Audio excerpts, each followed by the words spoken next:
Hello and welcome to episode 83 of the Movies in a Podshell podcast. The podcast where we take a theme, not this week, and we pick two films to fit that theme. Not this week. This week's theme is... we don't have a theme this week. But anyway, as always, I'm joined by Johnny Sparkles. Hey, Johnny Sparkles. Hello. I think the theme this week is spoiler special, surely. The theme this... yeah, I guess so. The theme this week is spoiler special. You know we like to do a spoiler special. We don't have a pairing this week, sadly, because... well, we're just busy, guys. John's going to Crete soon, so if anyone lives in Crete, please don't approach him. The hell, Jamie? So what? Random. Don't approach me in Crete. Mr. I was about to say his second name, Mr. Jonathan. Not that everyone knows it anyway. Mr. Jonathan will not sign photographs. Do not look at Mr. Jonathan. Oh yeah. I will check on our Spotify anchor thing to see if we actually have any listeners over in Greece and Crete. I mean, guessing probably not. We have a listener this week that's written in from Mexico, which is really fun. So, yeah, cool. I was about to say bonjour, but that's hola. So anyway, yeah. No, it's not. We're doing a French director film. Anyway, John. Yes. Well, sorry. There is a few bits to touch upon at the beginning of the show, as always. John's wearing... he actually looks like... I did think there was something... there was a little something about John tonight. He had a little glow about him. He doesn't really. We're both knackered. He got a little bit of je ne sais quoi, though, you know? He's got a bit of je ne sais quoi. He's very much... he looks a bit like a Sue at the moment. 10 years younger, at least. And the reason why is because he's wearing a Movies in a Podshell t-shirt. You can get those from moviesinapodshell.sumupstore.com for the lovely price of £18. We ain't gone up with inflation. Don't you worry about that. It's pre-shrunk cotton. Should have done. Yeah, probably should have done. This podcast is skint. But yeah, you can go and buy one of them to help us out. You can also go on YouTube. You can find us on YouTube by typing in Movies in a Podshell, all one word, Tony. Otherwise, you probably get some other bullshit. You can find us on Spotify. You can find us on Amazon Music, which is what I'm repping nowadays, because it's all about that bit rate, you know? And Spotify have just really... quality. It's all about the quality, you know, and that's what we're all about now. We're all about quality. I think that's about it. But just go on there, rate us 5 stars, touch the bell icon, give us a thumbs up, all those kinds of things. Comment. We're quite nice, actually, and we generally do respond to everyone. So yeah, we're nice guys. We're just here to have fun. John, that was a bit of a tirade from me. It's because I'm really tired. This is what usually happens when I'm tired. Do you know what? I looked back at the last episode and, like, you weren't tired for that one. I was really tired. I'd done 4 shoots that week, I think it was, and I looked awful. That was pretty grim. Yeah. Watching that back to edit. But anyway, I look just as tired now, which is kind of apt with the film we're going to talk about later. So just we haven't actually said up front yet. We are talking about The Substance today, which is the new film starring Demi Moore. We'll get into seeing that afterwards. Few roundup things beforehand. Just what I've been watching, what Jamie's been watching. So super fast, because I know it has been 2 weeks since we last recorded. Yeah. I watched another documentary on the space race. It was called Apollo 8, and it was about the first. It was the second manned Apollo mission, but it was the one that actually journeyed to the moon and then came back. But right. Really lovely documentary. It's on Amazon Prime. This one, you do see the interviews. So the previous ones I've talked about have been like, they purposely didn't show the interviews with the astronauts in modern day. It just kind of cut around the footage. This very much showed them in the modern day. But it's really interesting. It gave loads of context what was going on at the time with Vietnam and like the state of play in the world just being like completely grim. And Vietnam. Yeah, it was super interesting. Yeah. Some new archival footage.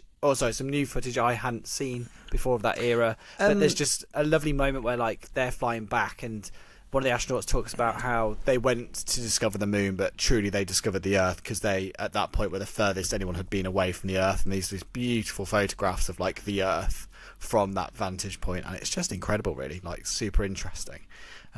What year was that? The Apollo 8 around? Oh, you know? Don't ask me that. Let's say mid 60s, because 69 was when they landed. So it's a while before then. Thanks, Jamie. That's so much. Anyway, 21st of December 1968 to the 27th of December 1968. So there you go. John was there over Christmas, and there's a lovely passage when they talk about how God created the earth and it was good and yada yada, and it's very very very good, very well done, very interesting. So watch that. I also went to go and see a re-release at the cinema, which is they have re-released the Star Wars films. I say the original trilogy, but it's the original trilogy butchered with the George Lucas additional special effects from 1997 and the 2004 Blu-ray, and when he released it on Disney Plus and added in a random bit where Greedo says a random word before he's shot. Anyway, without getting too nerdy on it, great to see it in a huge cinema experience and like see it. I've already said this to Jamie, but Jamie, forgive me, because like this, I think it's a fun story, and I think I might have said it on the pod before. One of my first cinema memories, if not my first cinema memory, is seeing Star Wars: New Hope in 1997 when it was re-released for the special editions at the cinema, and I went to see it with my dad. I would have been 5 at the time. Wow. And I remember being desperate for the toilet during the Death Star trench run, and I was like, Dad, I really have to go. And he was livid because that is the very end of the film and it all builds up to that bit, and he missed all that sequence, which was basically where most of the extra CGI was put in at that point as well. So the most new footage you were getting is in that bit, and the best CG additions are in the Death Star trench run. But anyway, did he not just let you go on your own, send you on your own? You know, it was the 90s. I was 5, so yeah. But I feel like parents didn't give a shit in the 90s. Like, yeah, so well, you've got like quite responsible parents, so probably it would have been fine. I was walking to school and shit at that at that age. I was walking 4 miles down the road to school on my own at 5. So I just ignoring that. So I basically worked out it took me 27 years to go and see Star Wars: A New Hope at the cinema and actually see it all the way through. Good. And I did need a pee in the last 15 minutes. You did? Around the exact same point. I was like, no, I'm an adult now. For completely different reasons. The first time was because you couldn't handle your juice. The second time was just because your prostate is just getting quite enlarged, mate. So get that checked. Anyway, what was I going to say? Yeah. What was I going to say? Go on. Sorry, I keep interrupting you. It was about Star Wars, though. Well, I was just going to say, like, we were talking about this the other day, and it reminded me of... I was saying it reminded me of the VHSs when it was remastered and put onto VHS, and there was that like big chunky VHS box that was gold and black with Darth Vader's helmet on. I wonder how much that goes for now on eBay. Do you reckon it's a lot? I've got one. I've still got one, and I've got a DVD box set. I've kept all my Star Wars copies I've got. Probably not that much because there's so many of those VHSs. Yeah, well, yeah, they would have sold gangbusters. I didn't have one, but my friend had it.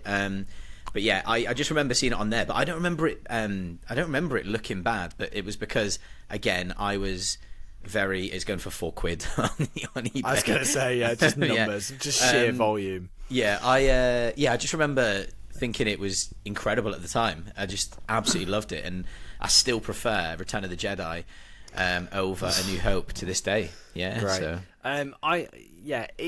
it's just so frustrating because like. The 4K remaster that they did for Disney, so like the original film element bits look great, all the model work stuff looks great, and then whenever it cuts to like the 1997 CG, it can't be up-resed or upscaled because it was obviously output at like either 1080p or 2K max resolution. So they've kind of put a blur on it, so it's smeared. So it just looks like absolutely god awful against footage from 1977, which looks far better. But anyway, it is what it is. Thoroughly enjoyed it. Hearing that score at the cinema on a 7.1 mix, etc., was fantastic. So there we are. Was everyone well behaved in the cinema?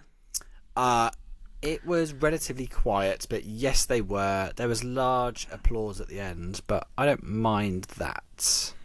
That's okay. I don't mind when people applaud at Star Wars, but when they're applauding at the MCU, that does piss me off a little bit. But yeah. I saw a trailer for 2 MCU things, I think it was yesterday at the cinema, and it was really interesting how jaded I felt looking at it. It's a shame. Was that the Age? It is Age, yeah. Was that the, what's it called? Thunderbolts. The Thunderbolts, yeah, with Florence Pugh. And I don't know the other one. Oh, do you know what? Red Hulk? Something? The Red Hulk. Do you know what? They ain't going to do very well. They won't do well. This is the death of the MCU now. Anyway, he says what after... have you been watching? What is wrong with you? Trying to shut me down constantly. I'm sick of it. I'm sick of being creatively stifled by you. Someone said that to me before. Well, and maybe you should listen, right? Now, stop stifling my creativity. Did I speak to you about the fact that I watched Predators for the first time on the last episode? No, but let's talk about it. So Predators is one of those films that it came out in, I think it was 2010. So it was 2010, yeah, well done. Yeah, 12A at the time. I remember seeing it at the cinema. My initial thoughts are, before you recap, was Adrian Brody is very much doing a impression of Christian Bale in The Dark Knight. That was the main takeaway. Yeah. And aside from that, though, the Predators looked amazing in it. It was definitely a step up on the special effects from Alien vs Predator, which again we raved about for different reasons. Yeah. I like the cinematography of it.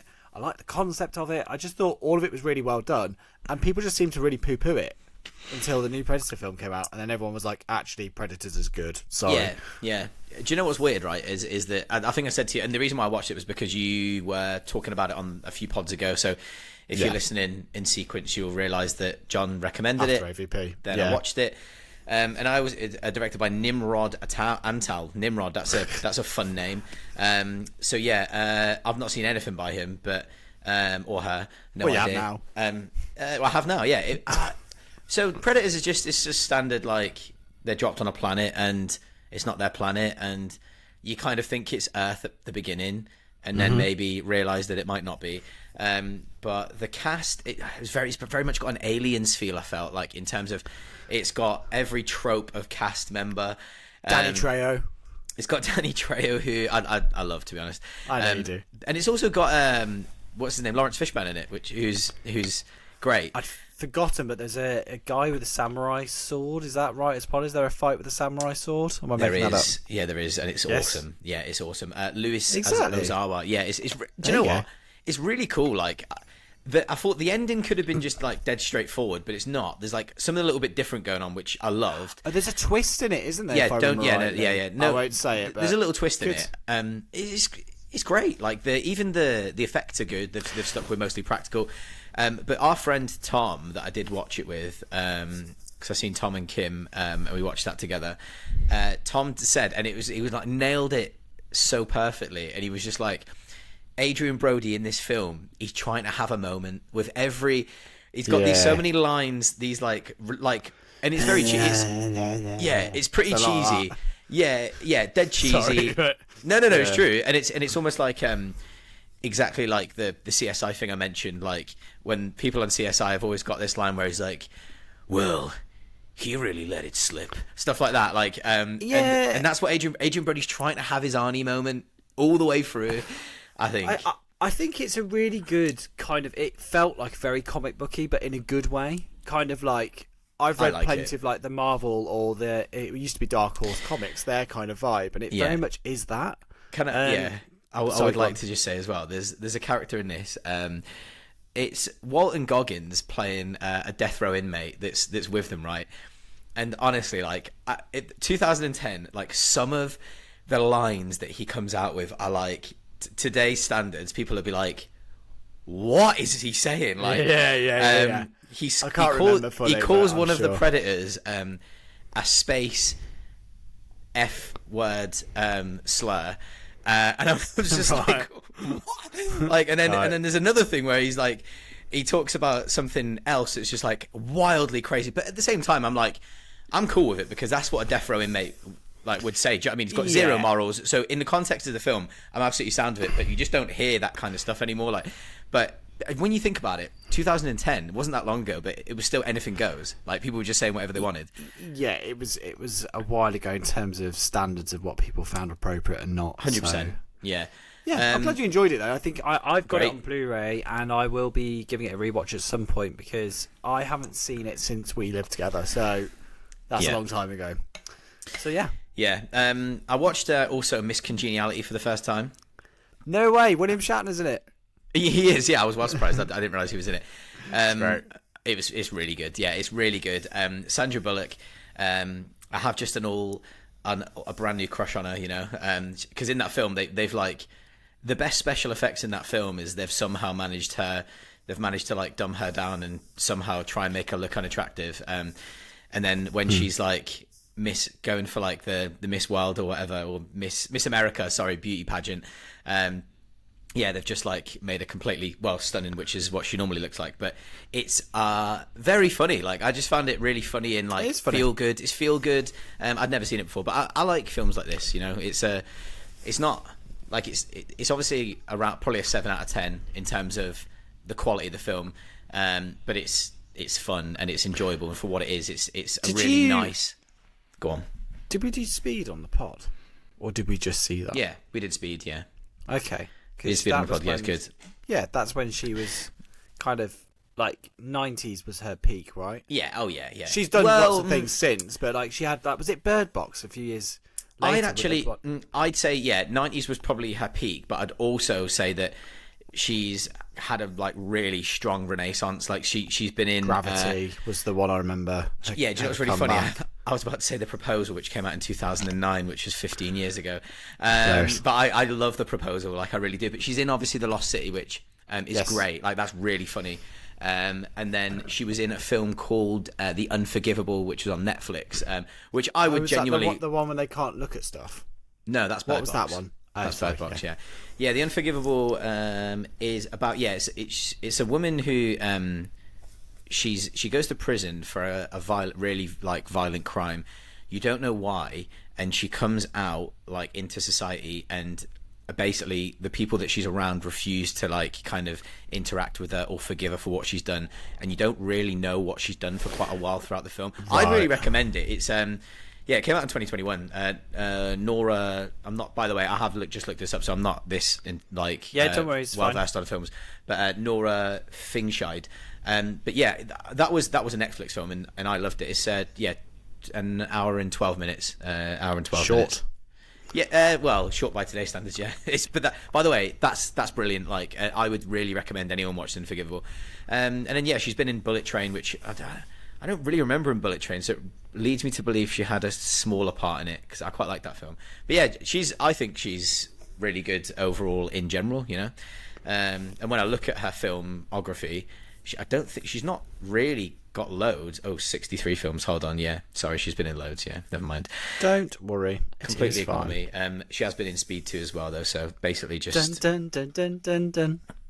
What's that? Dun dun dun dun dun dun. Oh, that is Speed. Yeah, that's great. Yeah, it's a great. Speed 2 is the one when they're on the boat and it's like the Green Goblin's in it. William Dafoe's in it. Willem Dafoe, yeah. And there's like slugs or something. Evil slugs. I can't remember. There's something like mental in that. But anyway, yeah. No. Cool. Yeah, I also watched a film called Detention, which is a film that's not been seen by loads of people, I don't think. That's from 2011. It's been on my watch list for ages. I've been trying to like whittle down my watch list. As I've mentioned, there's 900 films on there now, so I don't know what to do. It's more stressful than having to pay my mortgage each month. Just dealing with that list. This is about like it's a comedy slasher, which again has like it's 2011, so it's very much in time with 2011. Like nothing's off the table really. It's about a killer who stalks the student body at high school, and then a group of co-eds come together to basically try and survive while they're all serving detention. I kind of described it as Mean Girls and Scream had a baby. That baby then took some cocaine. Breakfast Club meets Scream. No. Like Mean Girls and Scream had a baby. That baby took some cocaine, and it's like very wild. Like it's completely unhinged. Like we'll talk about that. Really fun. Relevant. Really, really fun. And then I guess like TV shows I've been starting to watch a little bit of Terminator Zero, which I've been enjoying. What are your thoughts? Well, I'm really surprised actually, because I've watched the first 2 episodes. I'm surprised that you said it took you 2 episodes to get into it, because I thought the first 2 episodes were excellent. But I think it's probably because I'm not into anime, so it probably took me at least an episode to get, probably 2 episodes to get into the style. It's like the pacing of it is so interesting in anime. Like there's lots of pauses for breath, as in to take in what's going on around you. Lots of like breaks. Yeah. Well, that'd be to save money as well if there's freeze freeze frames and stuff. No, there's lots of like moments of like almost like silence in between, and it's almost quite meditative. Like the fact like he's talking to an AI and like reasoning with it and those kind of things. It is interesting. I really like it. I think it's probably the best Terminator thing that's come out in a very long time. And I don't hate Dark Fate, but I think in terms of like it actually has a new idea for the story. I won't do any spoilers because Jamie's not finished it himself. No. But I am a bit concerned that I said to Jamie on the phone this morning for our quick pre-brief for the pod. Quick, mate, we were on the phone for 2 hours. It was like I was like, we've got a whole podcast to do it later on. Yeah, I know. And then it's like, James Cameron is planning more Terminator films. He said he's got a roadmap of what he wants to do. I mean, he's got like how many Avatar films lined up. So I'm guessing he's not going to direct these.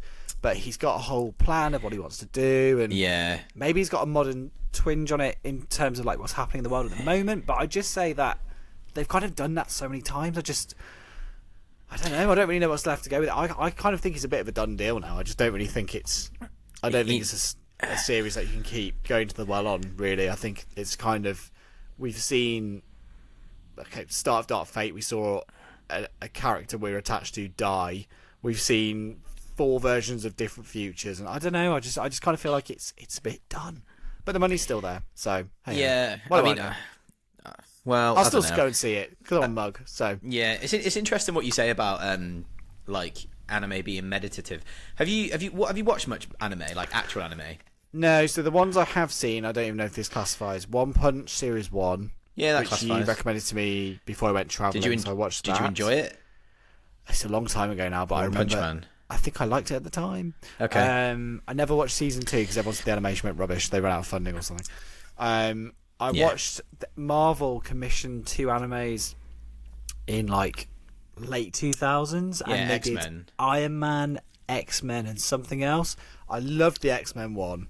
It was all, of course, it was Dark Phoenix, very melodramatic. Yeah, I would only watch it in Japanese with the subtitles. I hated the dubbed version. I wanted to watch it the original. I normally watch dubbed. I normally watch subtitled. The original, yeah. So I've not seen many. I've probably seen an episode of One Piece. I'd probably recommend. It's not my bad that much. I don't have time. I don't have time. There's too many episodes of all that stuff. Yeah, but there's lots of little like one shot like TV shows. Like I would recommend to you like something like Erased, which is 8 episodes, 20 minutes each. So it's perfect for you because you can like literally stick on a 20-minute episode and be done with it. And that's Erased is like very. It's more of like a kind of a time travel thriller, like kind of mystery kind of show. Like it's not like punching or anything like that. But yeah, it's like superb. So I reckon I'd like to see how you'd get on with something like that, because if you think about it, it's only 2 hours of your life. Yeah. No, a bit more than 2 hours, but yeah, okay. Well, anyway. I'm not here to do the maths. It's fine. You're not here to do the maths. No, thanks for not calling me out. But anyway, John, would you like to? I hope you need to pronounce the name correctly, because I've heard. I must apologise in advance. On our Revenge episode, because we've covered one of the director's other films, Revenge, back in the day. I may have pronounced the name Coralie Fargier, but it's not. It's Coralie Fargier. And it's her latest film, which is called The Substance.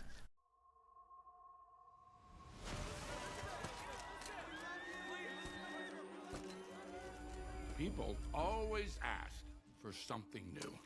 It's inevitable. At 50, well, it stops.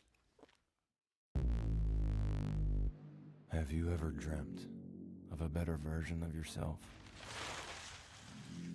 Younger, more beautiful, more perfect.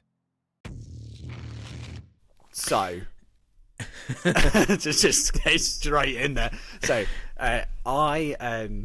initially we were going to do something else for this episode. Then Jamie said, "What was the other film we were going to do initially?" We were going to do Beetlejuice 2, yeah. And Jamie said we should do The Substance. Heard great things from Kim, etc., etc. And I said that's fine, but I'm only going to be able to go if I go on an afternoon. I'm going to have to go on my own. I'm not going to be able to see it with you. I was so proud of myself. I know I'm 32 for the record, but I'm also terrible with horror films. I was very proud of myself for walking into a cinema to go and see an 18-rated film called The Substance, which I knew was going to be horrific for me to experience. I was sat in the cinema. There was probably about 6 other people in there. There are a couple behind me, and like I did hear them audibly laugh at my reaction at least twice in the film, because this film has some of the most blood-curdling / like uncomfortable body horror, whatever else. It wasn't jumpy. It's more just like horrific moments of like grotesque gore, etc. I'm probably not selling it to people, but it's really, really good. I really, really enjoyed it. I'm going to get that out from the off, but I have thoughts about the latter part of the film. So we'll get into it. We'll break it all down. But what I would say is when we did the previous episode, Jamie was like, oh, John's hotter on this than I am in relation to Blink Twice. And Jamie had an issue with the ending. And I feel like we're in the exact same position but flipped on this. I think I probably had similar thoughts to you in relation to how much of this film I enjoyed, and I didn't particularly like where it ended or how the ending went down the last 10-15 minutes. And I think that's exactly how you were with Blink Twice, which I find interesting. Yeah, I think you're right, yeah.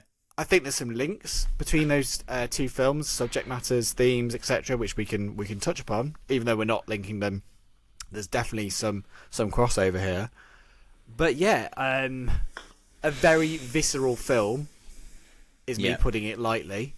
So Jamie, do you want to give a little synopsis about this film?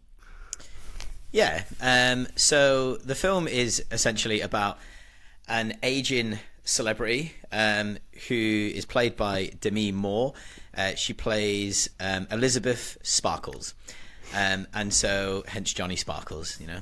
And yeah, she's playing an aging celebrity. I say celebrity. She's essentially was a film star, and then has transitioned into TV, which actually we do see that quite a lot, really, with film stars in general. And we kind of at the beginning we see her in her heyday. We see a star being created on.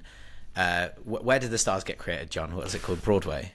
Is it Hollywood Boulevard? Hollywood Boulevard, right? When a really big actor gets a star made and it's going on the ground, and then kind of it shows the star being walked all over, like kind of throughout the years. The passage of time, so like it's respected at the start. It's a big deal to get it, and there's a big pomp and ceremony.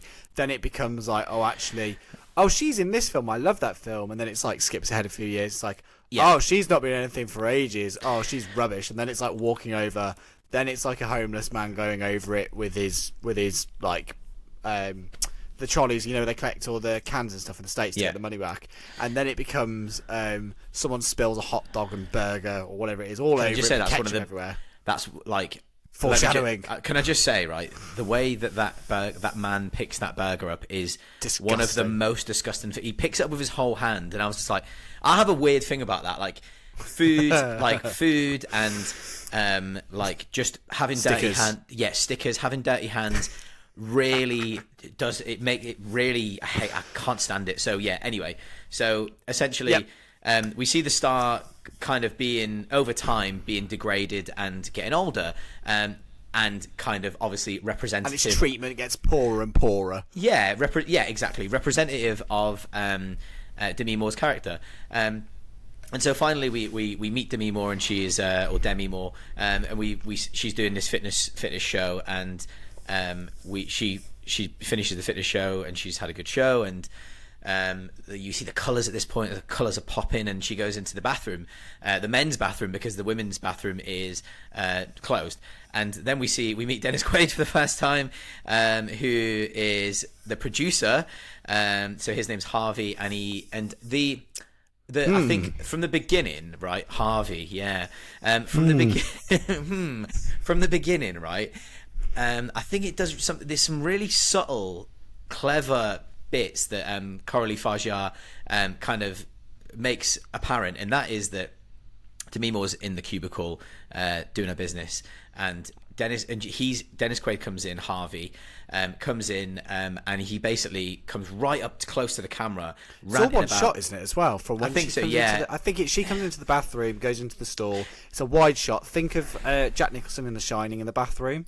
Similar shot with like the layout to where the mirrors are. It's very bright white, like oppressively perfection and just like overly artificial, which I think is relevant. But anyway, continue. Yeah, we see her him basically talking to probably another producer, saying it like, oh yeah, like she's had it, like why does she keep hanging on? And then it was a strange part of that is that at this point she's gorgeous still. Like, I mean, there is no issue with her whatsoever. And he walks right up close to the camera, and you see the state of him, his wrinkles, and then you hear him wee. And I don't know whether I'm thinking into this too much, but for any female listeners out there that aren't aware, or any young male listeners that are yet to find out, that obviously as a man gets older, their pee is not as strong anymore, and we hear his pee like just like an old man, dipping like as out. in like it's dipping in and out, like because he needs to go and get his prostate checked, really. And so, which is really funny because he's old and he's disgusting and he's wrinkly, and kind of from there we kind of see to shorten it down, Elizabeth Sparkle, we see her kind of get pushed out of what she's currently doing and tossed to the side, really, because she's had her time, it's over, she's too old now, and that's what happens to women in that industry.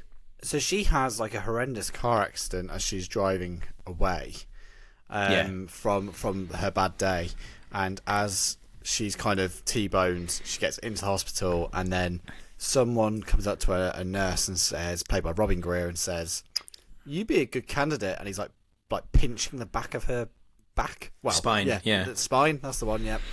And basically, she's like, "For what?" And then he drops a little note in which says, "This changed my life." And she orders, or the little USB stick of the substance. Can't quite remember if no, it's a USB stick of like the promo of what it is. Like, yeah, it's like a promo of like the substance. Yeah, exactly. Yeah. Best marketing campaign ever. I said to Jamie, really clear, legible font, like no matter how big or small it is on screen.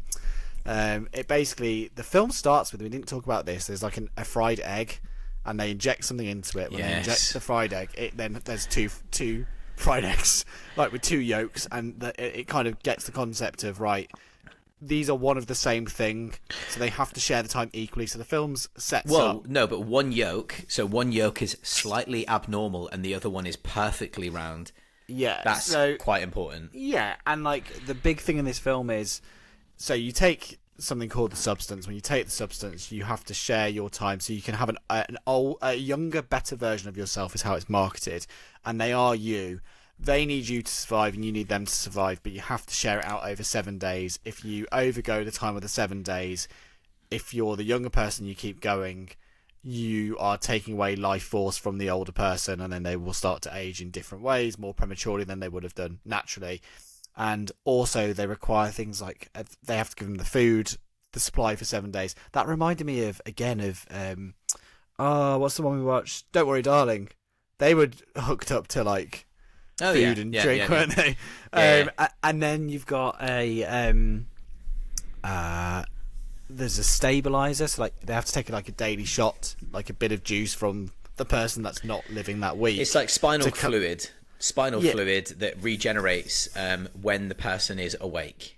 Yes. Yeah. So basically, Demi Moore's character, Elizabeth Sparkle, she decides to go and collect.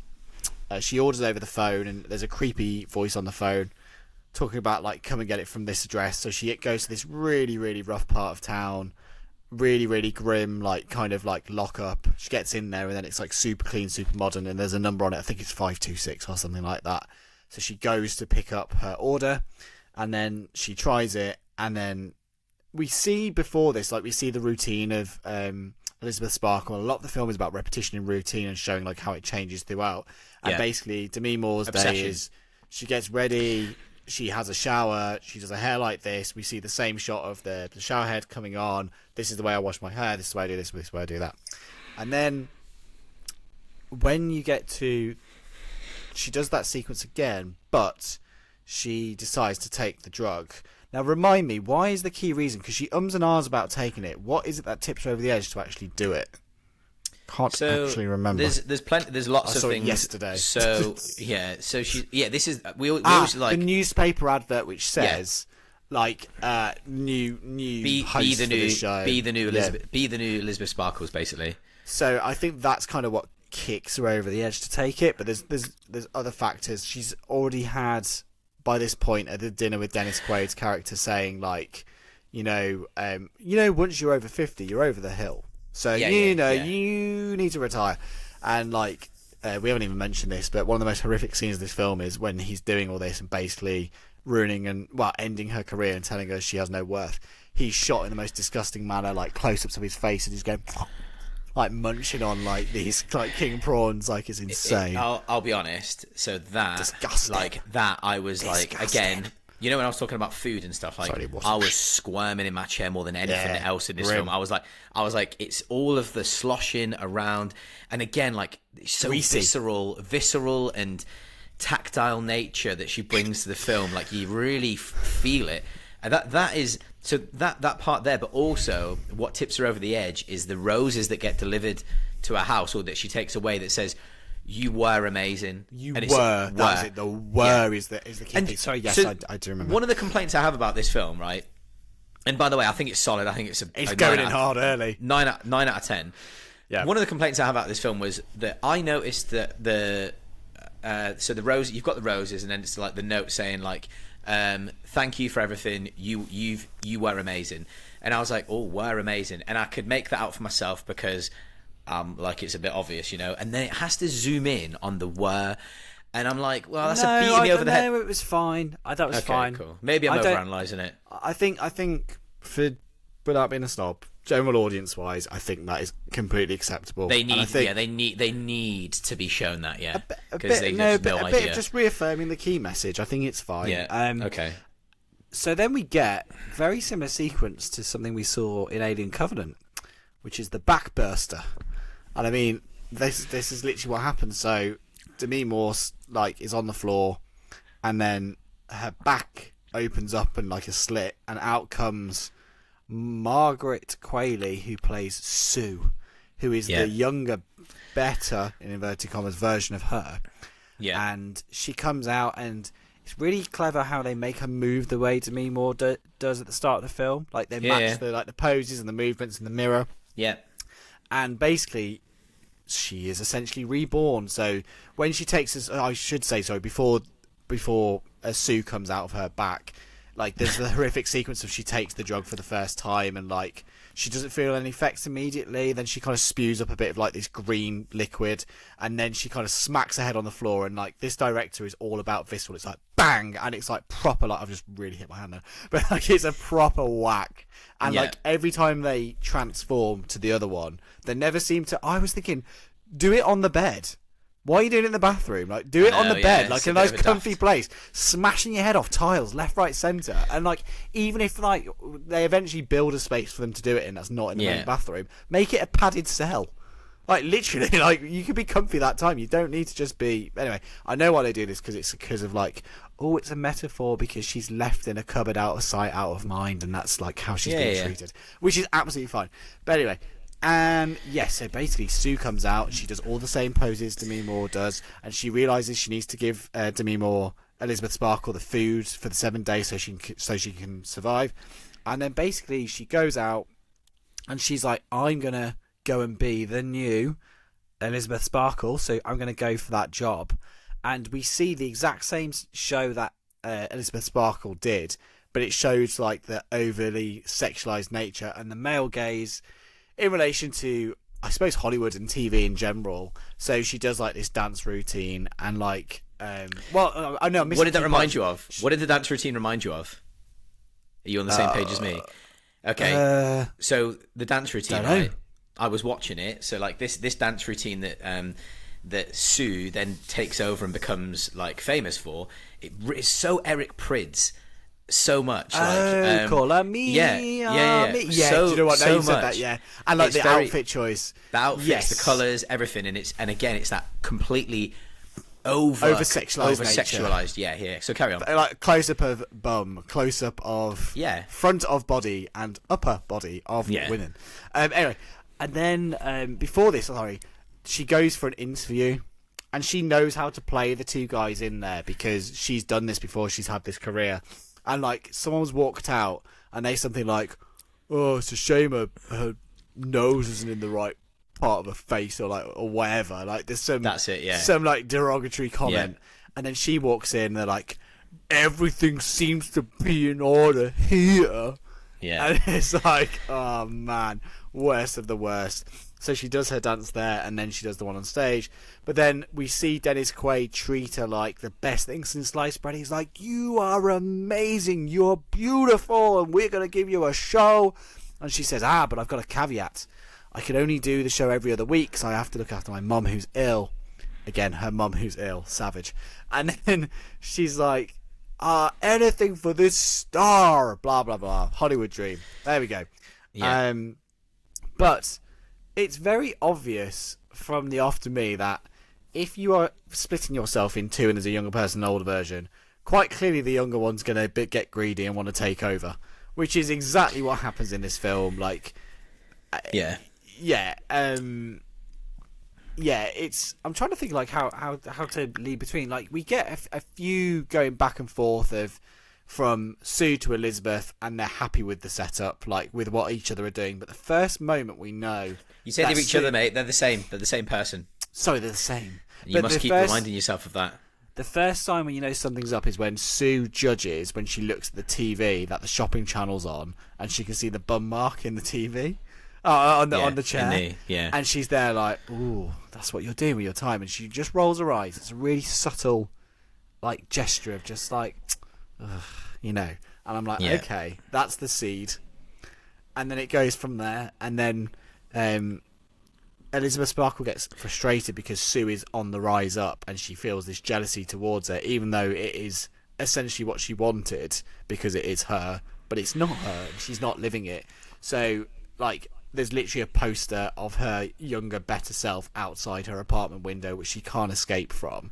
And then the phone call of the company, the substance, says, you can stop at any time.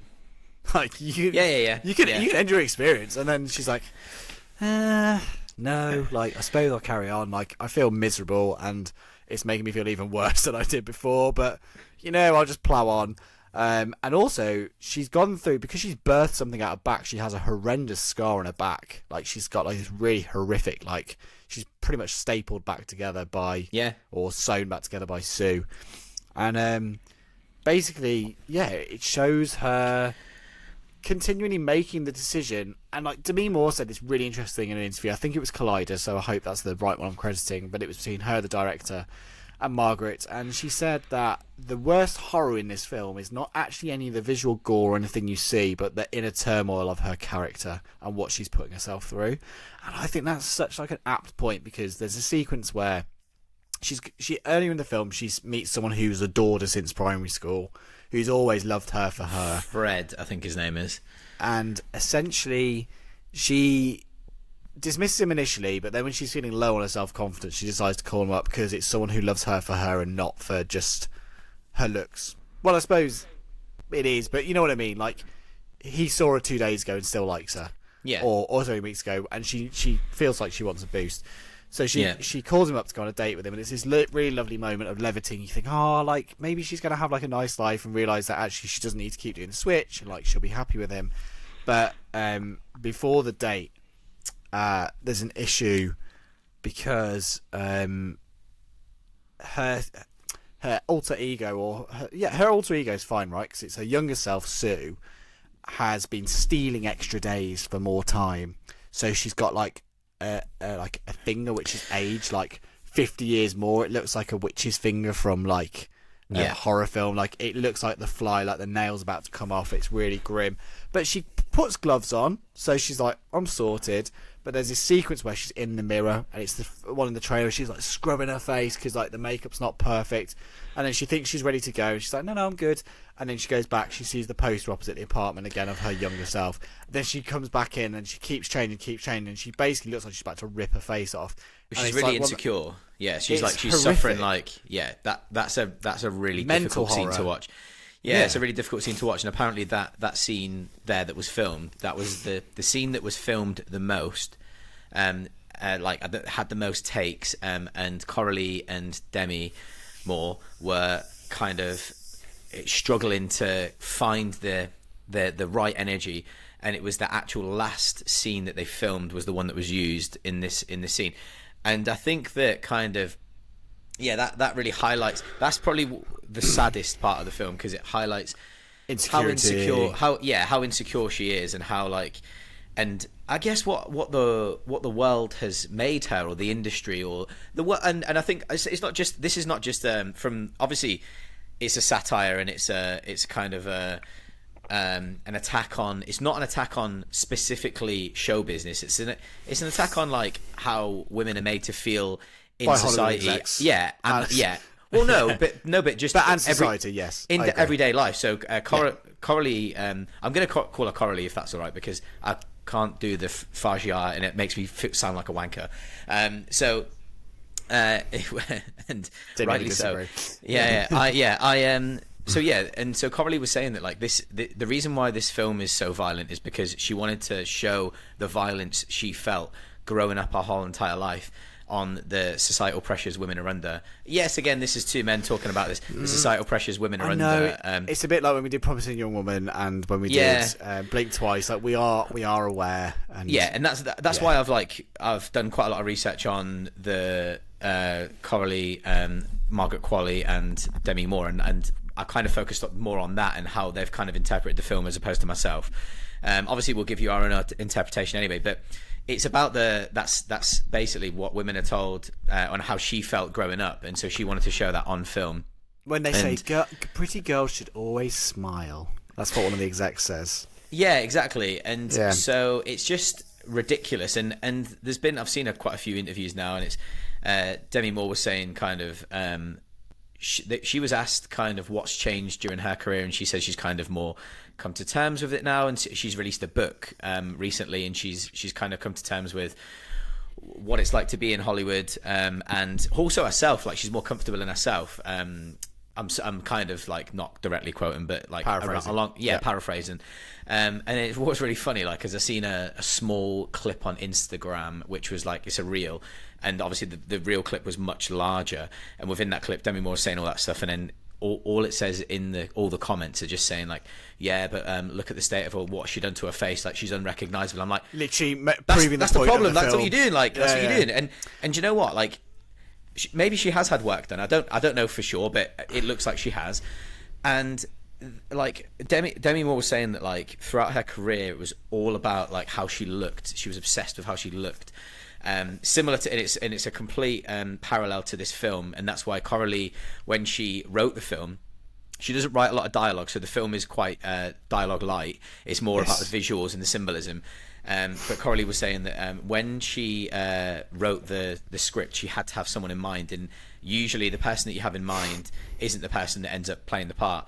And she had this idea that Demi Moore was kind of more didn't do so many independent films, but did more kind of big films, and that maybe it was she wouldn't feel comfortable destroying herself, is what the words that were used, which I found super interesting. And at 61, Demi Moore's like, yeah, she's getting fully naked, like almost full frontal nudity, and it's like, I don't want to sound cringe, but like it's really brave. Like it is really brave. Like she by the talked way, about. Like, she also looks fantastic. So there's nothing like. Yeah, she was talking about the fact that she only felt comfortable to do that though on the basis of like Margaret was doing it too, and she said like it gave her the confidence because they both joked in their interview like they haven't actually got that many scenes together in the film, just a few of them when they're lying naked on the floor. And they said it's like quite weird, but yeah, I think. It was really interesting hearing them talk about. We'll get into this more so, but the story leads to some other issues, not just like things going wrong, but like Sue starts to steal more and more time, as in steal more and more extra days. So she only gets 7. She only gets 7 days, and what happens after? As soon as that's the ring. As soon as that 7 days is up, essentially there's two things that need to happen. Either the person that is still awake takes some more spinal fluid and injects it to stay awake, which would then deteriorate the sleeping person's life, or the alternative would be simply just to swap back over, which is what you should do. To allow to regenerate to get the properties you need. Exactly. Because Sue overshoots on, she basically... She keeps. It's a bit like it's also a good metaphor with drugs, right? Because it's she's like addicted. She's addicted to being. But she needs more and more, and like she doesn't give her body or their body time to replenish. Yeah. Therefore, she has to take more of the drug. to just keep it tiding over. And that's when things start to go wrong. So, like, she has a moment where she's dancing, like, a part of her leg, like, pops out the back on a... Yeah, anyway. There's a reason for that. So, yeah, I think that in the end, we kind of see two different characters, really. Like, you've got... same. It's the same person, but you have Sue that is... She's addicted to being Sue. She wants to be young again, and don't we all?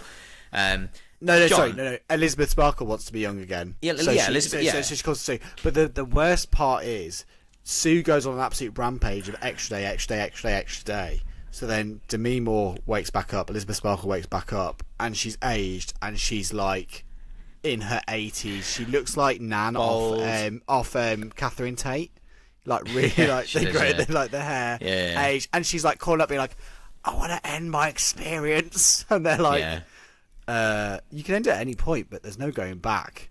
And then there's also when she first gets the older finger, she calls up and says like, "Oh, I just need to know the procedure for reversing it." And he's like, "There's no procedure to reverse it. Like, what's been done cannot be undone." Yeah. I'm doing it in a rubbish voice, but it's a really creepy voiceover voice, so it sounds way more threatening and ominous. But John, sorry. Yes. We have had a few questions which I'll splice in because we've still got a bit to talk about, but. Patch writes in on the pod and he says, "What would you do to stay young? How far would you go?" I can tell you what I currently do.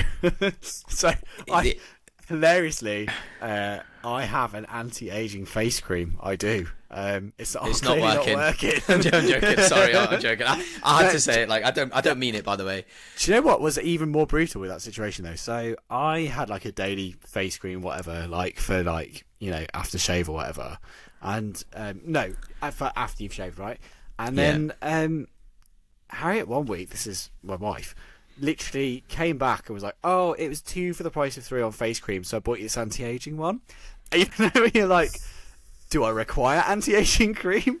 Clearly I do, because that was what I was given. But anyway, it's one of those things that once you start, and this is what's bad, and like I swear this is how the makeup industry just survives in general. Once you start using something like that, like the substance, you then like, well, best keep using it, because if it is doing something, I would feel a love to stop. So that's one thing I do. Number 2, I suppose, is exercise. I've got a big thing with, I've got a kid and I don't want to be like not able to run around and do stuff with them when they're older, so I am very much trying to keep fit. And ironically, when you're younger, you don't have to do the same amount of work to keep fit, whereas when you're older, you have to do more to stay fit. But I don't know about you, mate, but like I have to do about 15-20 minutes. I've had an injury when I was like 25 where I tore a big muscle in my back. It wasn't that big. It wasn't that big. It was big. No, I mean the muscle wasn't that big. I was joking. I was saying, right. John, John climbs. Yeah, what is bouldering for normal people who don't know? Anyway, what is bouldering? So, it's just like indoor rock climbing, and I used to do outdoor as well. But anyway, and I tore the muscle, and it like screwed me up for months. I had to do all this physio, but I now have a weakness there, so I have to do like 15 minutes of physio before I can do any exercise, before I do any weights, before I do even my rowing, which is my cardio and whatever. Like, it sucks, man. So, like, in terms of an aging and reverse aging, that's something I feel like I have to continuously do. So, those are the things I would list. I mean, I think, like, even food and stuff, like, I do think as you get older, you are naturally more conscious of diet and, like, what you should and shouldn't eat. Like, some people. Jamie, when I used to live with you, didn't I used to have like a bag of giant buttons from the corner shop like every day, like best bag of giant buttons from the corner shop every day, and like that's back when they were giant buttons, because now when you get them, they've like reduced the size and like quantity. Big time, Mate, I used to smash those. Yeah. Anyway, would you say like are you insecure about anything like yourself? Like how like they asked, yes, you know how they asked these. You are, yeah. So they asked the actors like what are you guys insecure about, like. In terms of like staying young and that, like, is there anything you feel insecure about? So, like, I think I've said before, like, if I could get my hair cut like every other week, I would, because like I feel $1 million when I've had my hair cut. I don't know if that's a youth thing, but there is. No, it's definitely not a me thing, mate. No, youth, and I just think it's like, sorry, that was sounding way harsh, so it's supposed to. But what I mean by that is like the feeling of like a fresh trim or whatever is something like. It kind of like boosts morale and makes you feel good. But sorry, what was the actual question? I've completely gone off the rails. Well, no. What, like, do you have anything that you'd be insecure about? Like, so you know how these? Like Demi Moore was like in this film, and Margaret Qualley actually like was quoted as saying like the thing that she struggled with emotionally the most was that for this film she had to be perfect in inverted and commas, she said that like she was very conscious growing up that she had big feet and quite big hands. She used to wear smaller shoes, and then she said she trashed her feet even more. And like, there's all these interesting stories about it. Someone told her that she had weird knees, and then she said, and then I decided to never show my knees. Like, you know, wild. It's really weird that does stick with you. Like growing up, it does. When someone like comments on something about your appearance, massively sticks with you. So the question was like, what is there anything that you'd be like that you've ever been insecure about? Yeah, I mean, like, I don't want to get too far into it. He doesn't want to say it now. No, I don't. But even when we started saying we do video for the pod, like, there's some nights where, like, the last one we recorded, you just feel and look like, you know, crap, and then you've got to go on and do 2 hours knowing that it's going on YouTube for, like, not thousands of views, but like enough views to be like, that's on permanent record of how it's for whoever wants to see it, you know. But I also feel like I am at a point now where I think in some ways when you get older you are more confident in your own skin, because when I was younger I used to be very outwardly confident, but I'm not sure how confident I actually was. I think a lot of it was a projection and kind of like I don't care. And the more someone tells you they don't care, it's quite clear the more they do care. Whereas when you're older, I feel like I'm definitely more comfortable in my skin. But like I'm not always 100% happy in my body, and like I won't get too into it, but like I've always had quite big ears. I remember when I was at school, like people used to take the piss out of me having like really big ears, and like it never really bothered me that much. I feel like maybe that's a feature I grew into. Who knows? I mean, I don't love my nose, but like, it is what it is. Nah, mate, you're handsome. You're a good man. You're all good. But my point is that there's like everyone's got something. Like, you know, and like I do feel like in recent years I've been probably happier with my body as a whole and things, because I do feel like there are certain things you do just grow into, which sounds really weird, but like I look better at a certain weight than at another one. Yeah, and stuff like that, and I think age naturally just changes your body in certain ways. But I do find it wild how like I'm 32, you're what, like 34? 35, sadly. 35. Yeah. Brutal, mate. But I was going to say, like, there's things now that look different on you and I from when we first met, and like we've known each other since 2010. 2010, yeah. Well, mate, like it was mad. To be honest, when I met you, like I had like no beard and a full head of hair, and to be honest, for me, that's probably been I'd say by far the most difficult part of my appearance that I've had to come to terms with. The moment I came to terms with ginger hair, when it started becoming cool, I'll honestly never forget it. Like I was 26 years old, and I was in the bathroom, and the light just hit my crown in a strange way, and I was like, what? I've never seen that before. And then I was just like, nah, it's got to be like just the way the light is. And then I remember, like, I was like, shit, like, am I like thinning? Because I used to have the thickest ginger hair going, mate. You really did have such thick hair, but yeah, anyway. It was mad. All those like, hair straightening days, probably. Yeah, definitely, like emo, like emo sweet, phase. like big time, mate, big time. And then it was like all of a sudden it was like, oh, like I was, and I started googling it and stuff, like obviously as you do, and it's like, you start losing your hair at like blah blah blah age, and it comes in like 7-year cycles. And I was like, right, okay, what can I do? I can use some caffeine shampoos. I can use some powders to like puff it up a bit. And then all of a sudden, I'm like, nah, this is like I'm done, man. Like, and then it probably took me like maybe 3 years, and it started getting progressively thinner on the crown. And I was like, during COVID, I was like, I'm just gonna have to shave it because I'm covering it up now, like, and I don't want to be that guy that covers it up.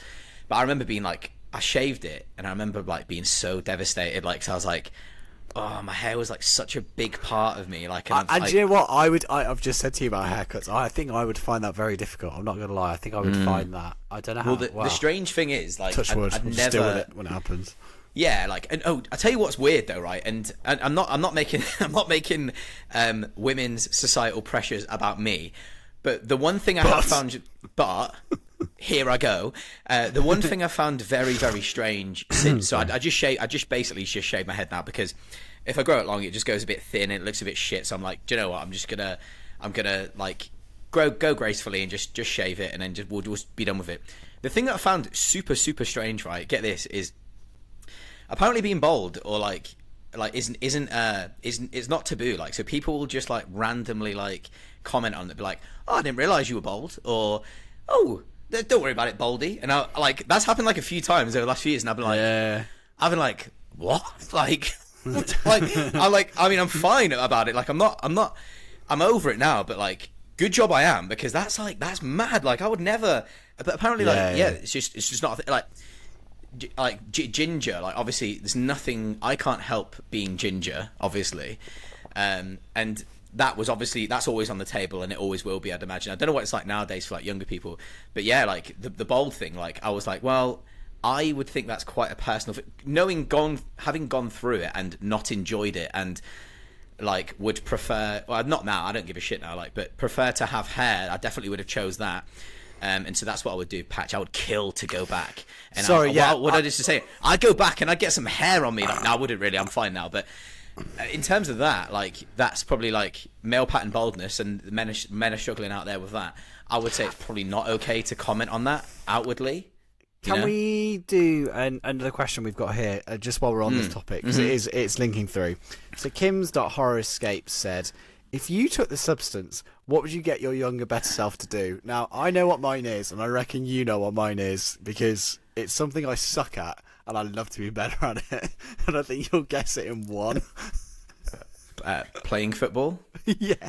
Yeah, okay, good. I was like, thank God I got it, yeah. My literal first thought was, so, like, Jamie will tell you this, like, it's no secret, I am god-awful at football. Like, I never played as a kid. Like, my parents, they were so not interested in sport, and neither was I. I had no interest whatsoever, and I realised kind of too late, just before the end of primary school, that life was a lot easier if you could kick a football pretty well. Because trust me, it is just much easier to fit in with basically anybody. But anyway, I decided not to take that path, whatever. So if I had a younger, better self at this point, I mean, I don't think I really want one at age 30 anyway. I mean, but I think my younger, better self, or just my better self, would basically be an absolute baller on a football pitch. I mean, only if you've got the talent.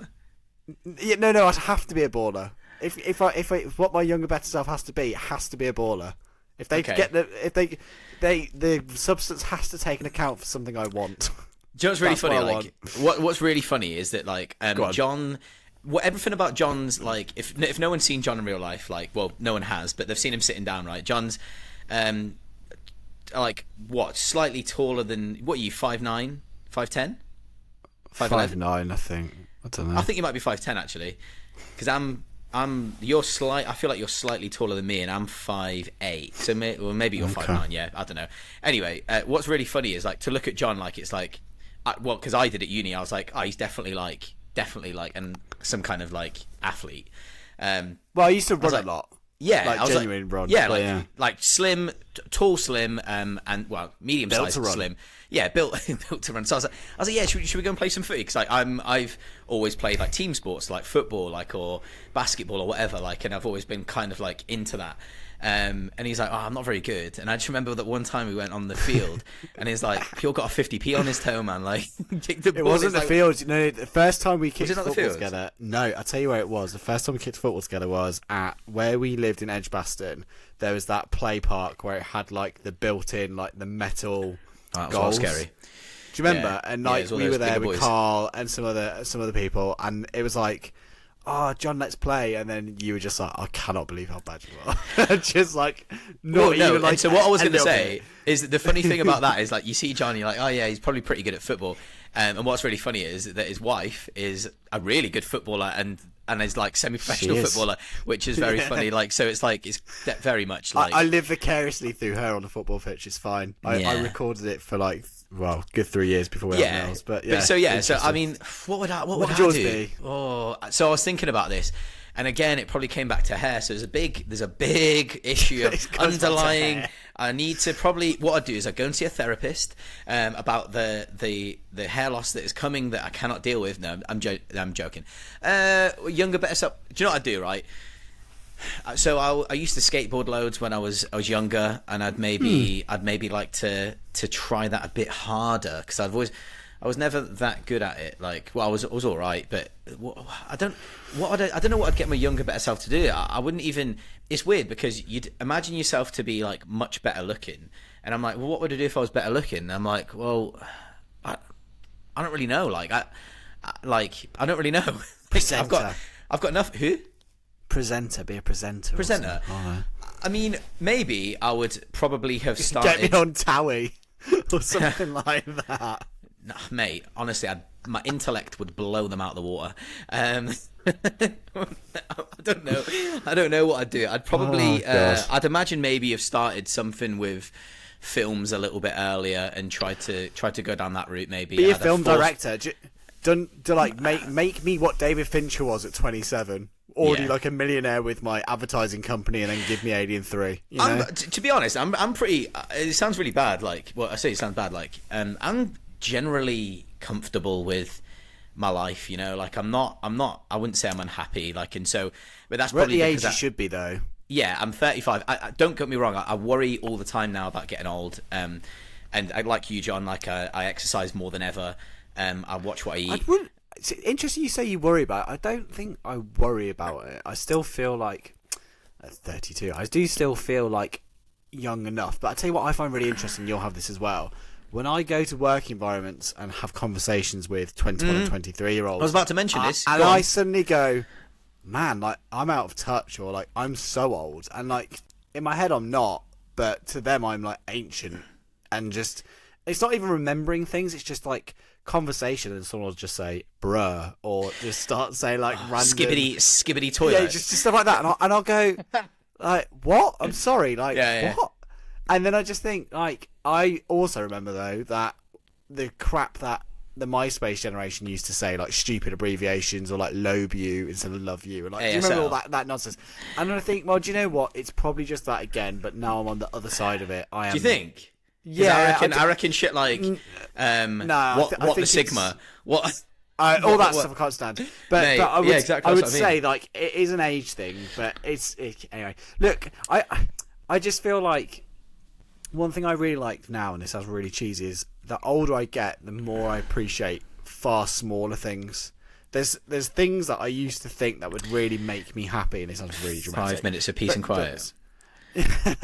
But I think like there's so many things where like I think I would be quite materialistic based on things I wanted to achieve to like, and I thought that would bring a certain amount of like that makes me really happy, and like Alan Carr talks about this in an interesting podcast, but anyway, but it's kind of like you do get the instant gratification, but like long term it just becomes like another thing and you're not that bothered. And I don't know if like my viewpoint's changed probably a lot since I've had, you know, a daughter, and like I think that shifted my personality and things like I cared about, and priorities just flip because they just do. But it's just interesting, like the things that make me happiest now, if I would have told myself like 5 years ago things that made me happy, I'd think are really quite sad. And like you joked about 5 minutes peace and quiet, like sometimes it might be an early night in bed. Yeah. Like sometimes it might, you know, like.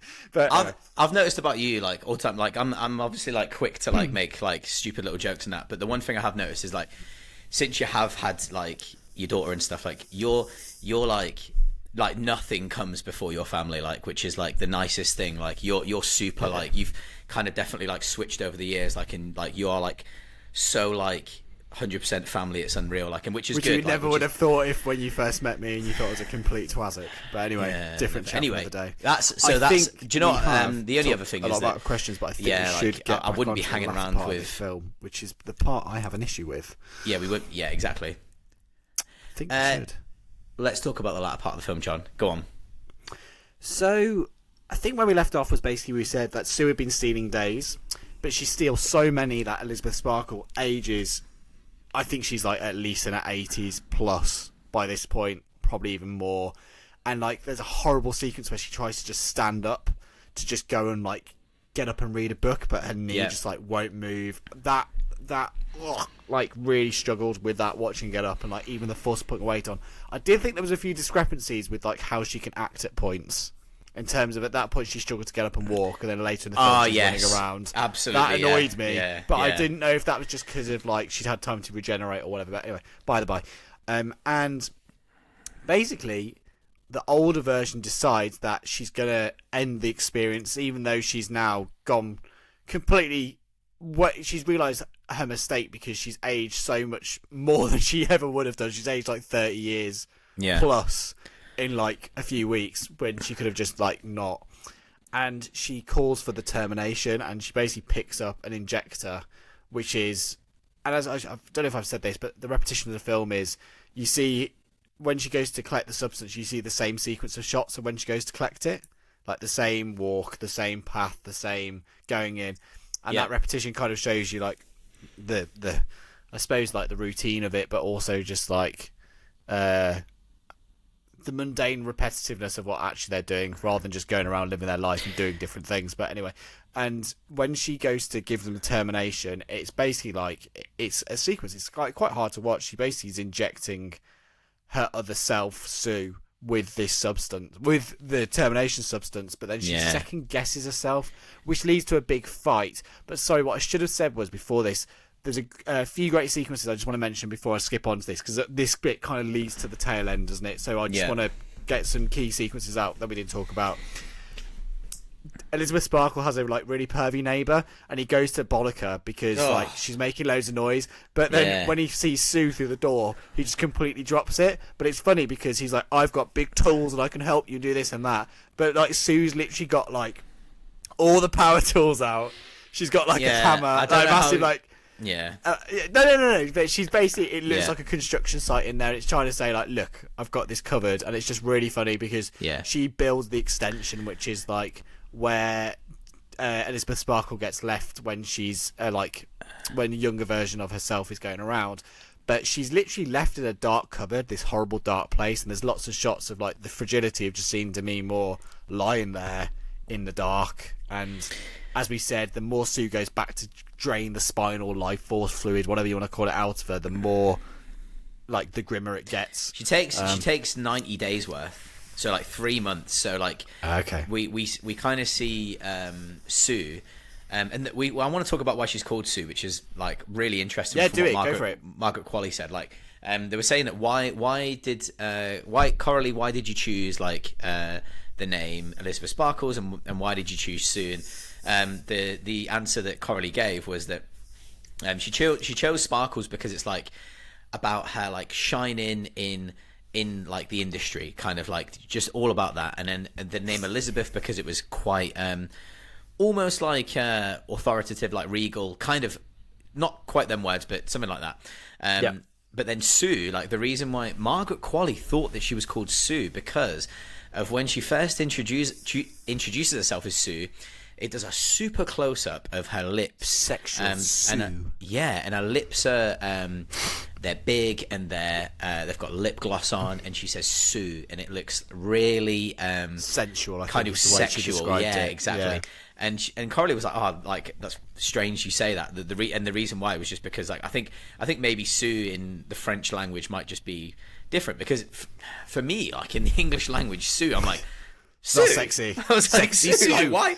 Like, sorry why for anyone called Sue, but it's not kind of the name you'd associate with, like, and especially if you're like a Hollywood star and you're making a new name, it's going to be something like Courtney or Brittany or like, I'm just naming celebs I know now. Like, it would be. Don't know. I think it would be I think what would happen would be like if someone was called Sue, that would mean that their full name is Susan, but when they're younger, they're called Suze. And you know, like it's the same as if your name is William. When you're like a younger guy, you're called Billy, and then as you get older, you're called Bill, and then Will, and then William. You know, like understand that. Well, because he used to be called Johnny, and now it's John, and soon it'll be Jonathan. Yeah. Do you know what? It's really funny when I send certain emails, I still call myself Jonathan. Do you? It's like I have like depending on who I'm speaking to. It depends if I'm JB is like my easy sign off if I know you well. JB. Yeah, it's like many thanks, Love JB. that. Or it's like, if I know you relatively well, it's John. If it's like a first approach, my name's Jonathan. Like, do you know what I really hate? It's just really funny. I hate at the end of emails. Well, there's a couple of things I hate in emails. One thing I can't stand is when someone says, "Oh, it's really nice to meet you." I'm like automatically. Oh, like, I say that all the time. I'm that guy. Are you joking? No, I say it all the time. So nice to meet you, and then I make a big deal of that. Yeah, I am that guy. Stop that Hilarious. now. I meet a lot of people.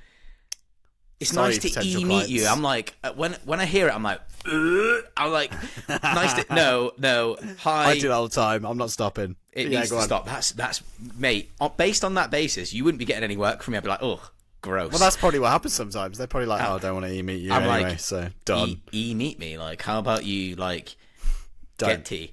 But the other thing I hate is when someone puts KR instead of kind regards. I'm like, Oh, I've never seen that.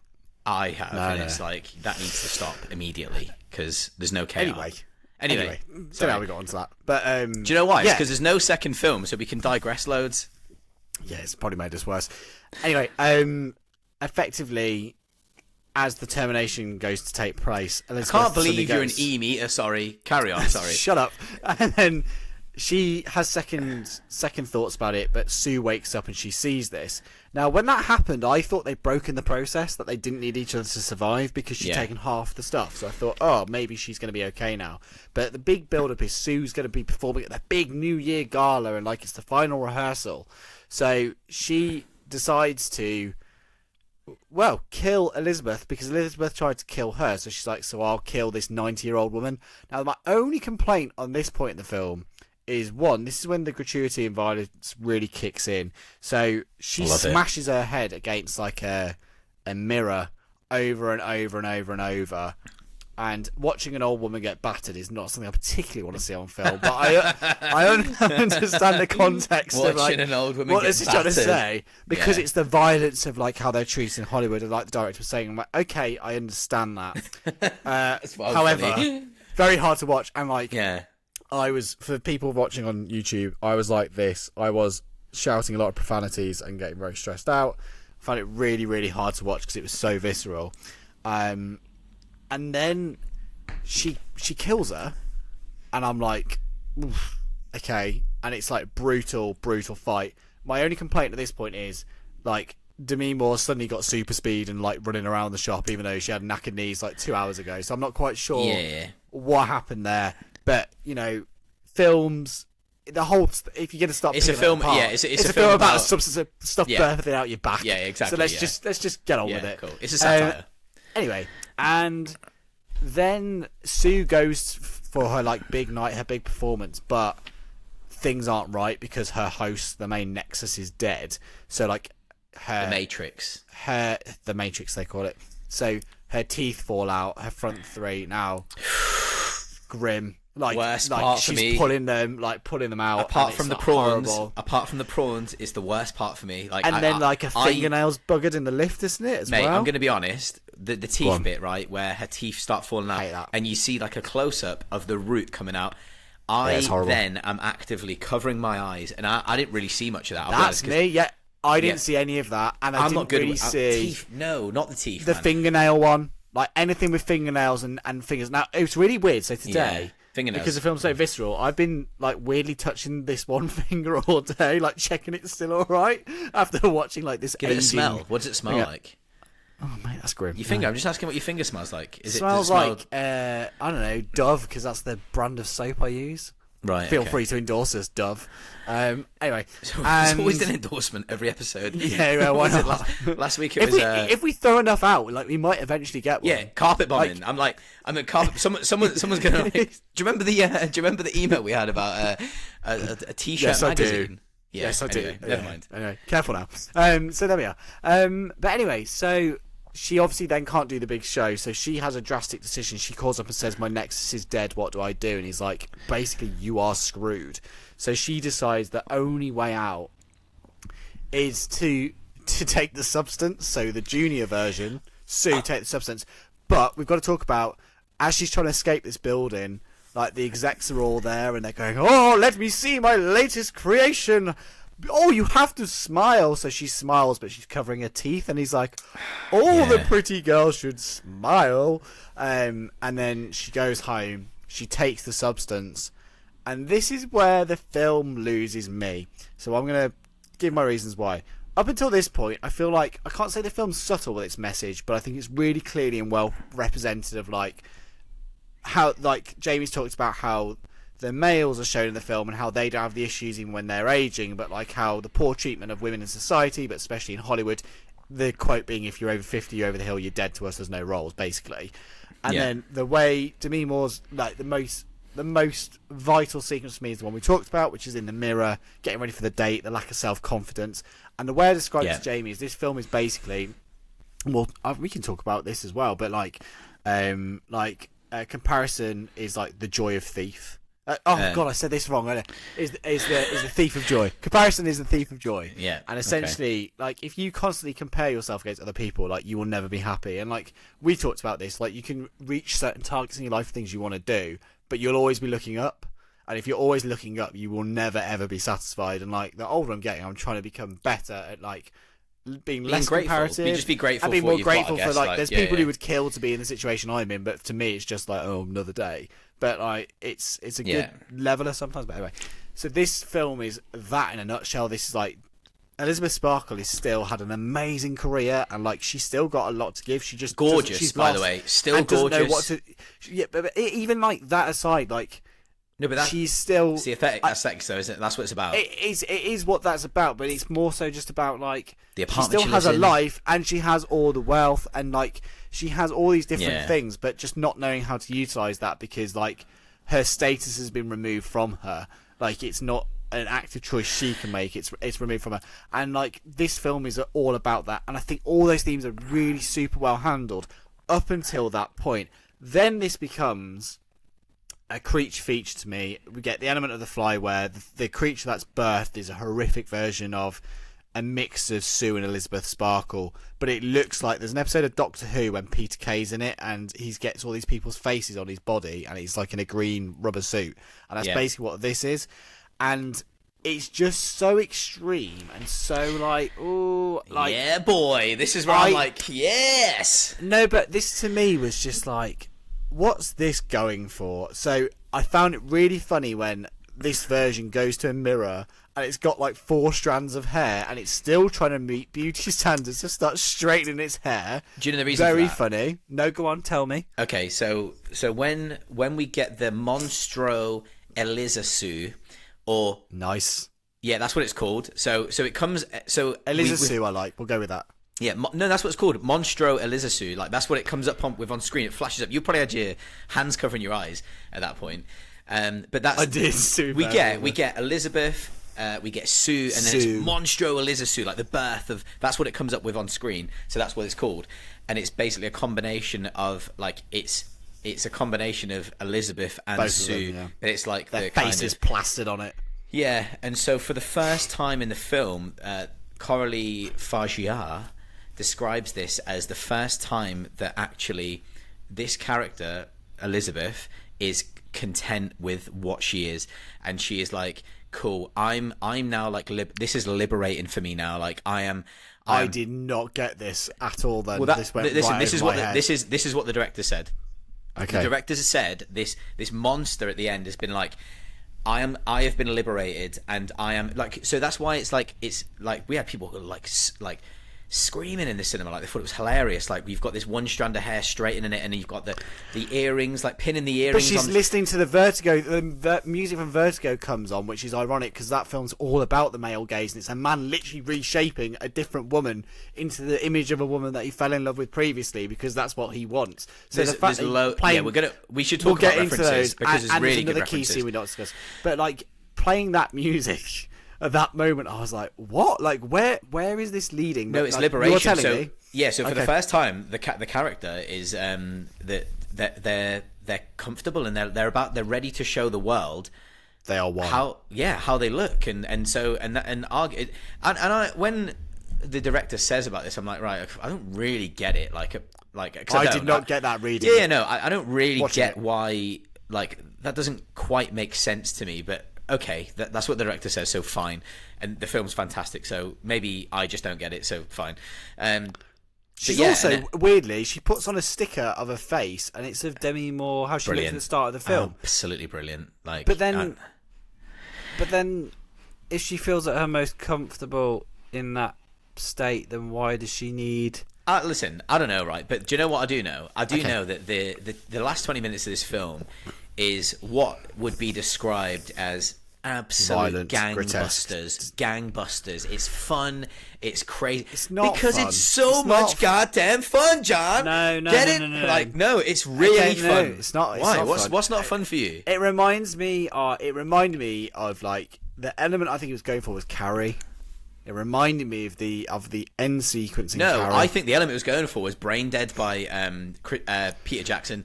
There's quite a few bits in this. Obviously, the teeth fall out, the nail comes off, the ear falls off, which is obviously a reference to The Fly.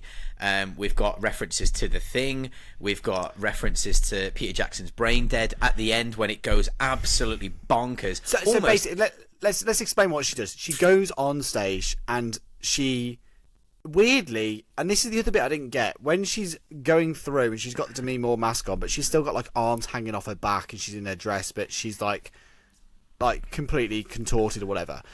People are applauding, saying, I think it's trying to say something about the shallowness of Hollywood because she's wearing the fake Demi Moore mask and everyone's going, "You're so beautiful. I love you." I think that's in her head. I think that's in her head. Right, I was going to say because all that sequence is in her head down the corridor. We've got Harvey. Remember his name's Harvey. He's sitting in the audience saying, "She's my most beautiful creation." Yeah, she's my most beautiful creation. I made her. I've shaped her. And so one of the things that I find really interesting about the film is that we have like Elizabeth Sparkle's character, who has gone through all this already. So she's been the beauty. She's been the most famous person. She's been the absolute star. And Hollywood has decided that her time is over. Or I say Hollywood, the industry has decided that her time's over. As with most women in society, it's about and Coralie Fagiar said this. And sorry, John, but it was about the fuckability of her as a character. And when that was over, when she was 50. That like she's done. That was a direct quote from Coralie, by the way. So you can blank that, but yeah, 125. Well, I'm the editor this week, but that's what it was about. And so when she's done, she's done. Maybe I should swear every episode, so you edit every episode. So that's what it was about. And then yeah, she's finished. So with that. We've got Sue, and then we've got which is obviously still Elizabeth. She could have chosen to go down a different route. She could have chosen to make her own production company or something like that. She still pursues the same thing with the same exactly dream. The same thing. Yes. Knowing that in the end, the outcome will be that the same. Finally, they will be done with you when you are old and you are no longer worthy or that effable enough, and we'll replace you with again someone else younger, which is funny because I guess a lot of the men it's very easy to notice that in Hollywood most of the time a lot of men are applauded for as they get older they get better looking. So George Clooney's a really good example. When he goes grey, he looks really good, and everyone's Kevin Costner. Yeah, it's like all the men just get better looking with age, and when women get as they get older, it's assumed that they're deteriorating and they're no longer good enough. So and Leonardo DiCaprio is a really good example of how choosing a younger age bracket. Yes, he will allegedly he has lots of young girlfriends and then breaks up with them. Maybe there's some kind of breakup, and then he gets another younger girlfriend, and that will continue for a long time, I would imagine, if he has a breakup.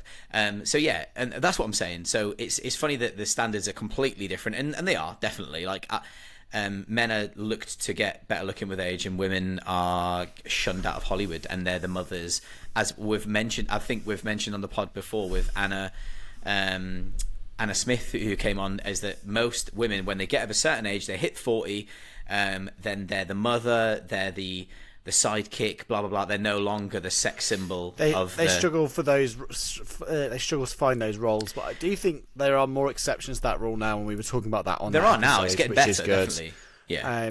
I always think Kate Winslet's a great example of she's managed to carve out all these different roles of Nicole Kidman. As well. Yeah, no, but I was going to say, Kate Winslet's doing the one about the war photographer at the moment, which is one of those Sky movies which get a limited release. But she's I think it's called. Oh, well done. So, yeah. the point I was trying to say was, like, I do think there are improvements with it, but, like, nowhere near to the degree of someone like Liam Neeson who could just disappear for years and come back and do Taken and just, like, have a whole second wind of doing B-rate action films straight to DVD jobbies or straight to streaming. And, like, you know, other people don't get those opportunities, especially if they're women. But anyway, when Monster Sue Sparkle, whatever, gets on stage, it is this... You hear the 2001 Space Odyssey intro, and revealed, and then obviously the audience are horrified because it's a monster. I mean, it is quite horrific. Yeah, and basically, the directors said, Jamie's quoted to say that at this point, this is when the full fury and rage she's felt towards her and the violence she's felt towards her all her life is released. For me, all of the Monster Sue stuff was just a step too far. So basically, when Sue goes to take the substance, I feel like the film could have ended then and there, because we get the point of the fact that the very fact she is deciding to do exactly what Elizabeth did shows, like, the cycle is that bad. It's a bit like The Ring. When you decide to make the tape again, like, we get it. You don't then need to see who watched it next. Like, the point is, the message is that this is a loop that will carry on forever, because, like, the pressure is to keep on the expectation of the younger self and the perfect self rather than to enjoy who you are. And, like, it made that point, and I was like, boom, got it, brilliant. Right. And then as soon as they went back to the New Year's thing, and there's the weird dream sequence, but it's in her head, and then you get this, like, okay, now the monster's starting to explode on stage and, like, vomit blood everywhere, and, like, she's stood on stage with, and we need to get into a question, stood on stage with a load of dancers who are all naked on there, which I found weird because it's supposed to be a family New Year's Eve show. Stacey's pop culture parts. I can't believe I messed that. I can't believe you've done this. Stacey's pop culture parlor writes in and says, and by the way, I seen it was your birthday, so happy birthday. My question is too long for the box. Do you think the topless dancers at the NYE show, I did find that weird, were an intentional choice to say something about beauty standards? If so, what? An intentional choice so that it looked even more gross when everyone got showered with blood, or an, oh, this director is French moment, or some combo of the above? I thought, genuinely, I thought it was just trying to say that the audience weren't even asked about it. It was like how downplayed it was. They were being sexualized, but the audience weren't even reacting to the fact. They keep cutting to the close-up of the little girl looking at it, and she's, like, excited to see Sue for the first time. Yeah. But, like, my read on it at that point was just like, look how unfazed this audience is by the over-sexualization of this. But then some people would argue, like, it's... Yeah, there's some artists and stuff who say that the body shouldn't be sexualized in that way, and, like, you should be able to just view it as a thing. And I don't know, like, I'm probably not the person to ask on this. But do you know what I'm trying to say? Like, some people would view it differently. But in the context of this, it felt like saying, look, this is to appease a male audience, male gaze. They're all dressed in this way, provocatively. And, like, look how not bothered the audience even are. They're not even batting an eyelid at the fact they're all naked. Yeah. Yep. And I'm going to combine that with Anna VD writes in as well, who hasn't written in for a while, so thank you, and says, hi guys, I was loving the film up until the end when I felt it lost focus. So did John. Thank you. And just become shock for the sake of shock. I also felt that this was... All right, John. I also felt that this was... John's vindicated, man. I also felt that this was... Vindicated. I am selfish. I am wrong. I am right. I swear I'm right. Cool. Swear I knew it all along. I wish that was actually Dashboard Confessional. That's the song from Spider-Man 2. I'm going to start again. Hi guys, I was loving the film up until the end when I felt I lost focus and just became shock for the sake of shock. Yeah, okay. I also felt that this was criticising how women's youth is used as a commodity whilst completely objectifying Margaret Qualley at the same time. Curious to hear your thoughts. So I'd like to combine both of those questions a little bit. Oh, that's quite a tough one, isn't it? In terms really hard question. Yeah. Okay, can we go to this? Can we do the second part first? So, what was your point? Sorry, that Margaret Qualley was being sexualized in this because Margaret Qualley was sorry. Yeah. So Margaret Qualley was completely objectified, whilst also criticizing women's youth as a commodity. So I feel like on her being objectified, the director, I would imagine, and like Margaret talked about this in the interviews, is she's being viewed through the male gaze throughout the film. So the film is shot by a woman, but it's a woman's interpretation of what the male gaze is. Yeah. Which is interesting because in her first film, Revenge, which we reviewed on a pod, God knows how long ago, a long time ago, that was a similar sequence, wasn't it? How in the start, the film is about a woman who gets raped, but the start is how like she's viewed by the men as she arrives. Yeah. And it's kind of like filmed like a start of a porno or like the start of like a sexy 2000s music video, slow motion, focus on like bum and then whatever. So I feel like, yes, Sue is, her purpose is the fact it shows her being objectified and like what the system's doing to her. But I don't think Margaret Qualley is, I suppose in a sense she is, but they're trying to make the point of she is. It's a hard one, that. Right. I think that's a tough one. It's a really good question. They're both really good questions because I've watched a lot about this film in general. Like I've tried to watch a lot of interviews. There's not that much discourse at the moment, and I try to stay away from discourse anyway because I want to form my own opinions. So what I would say is, oh God, right. So tough. It is. So I would say, Anna, that women's youth is used as a commodity. It's basically the sexualization of women and the value of that in media and stuff. Like 100% agree.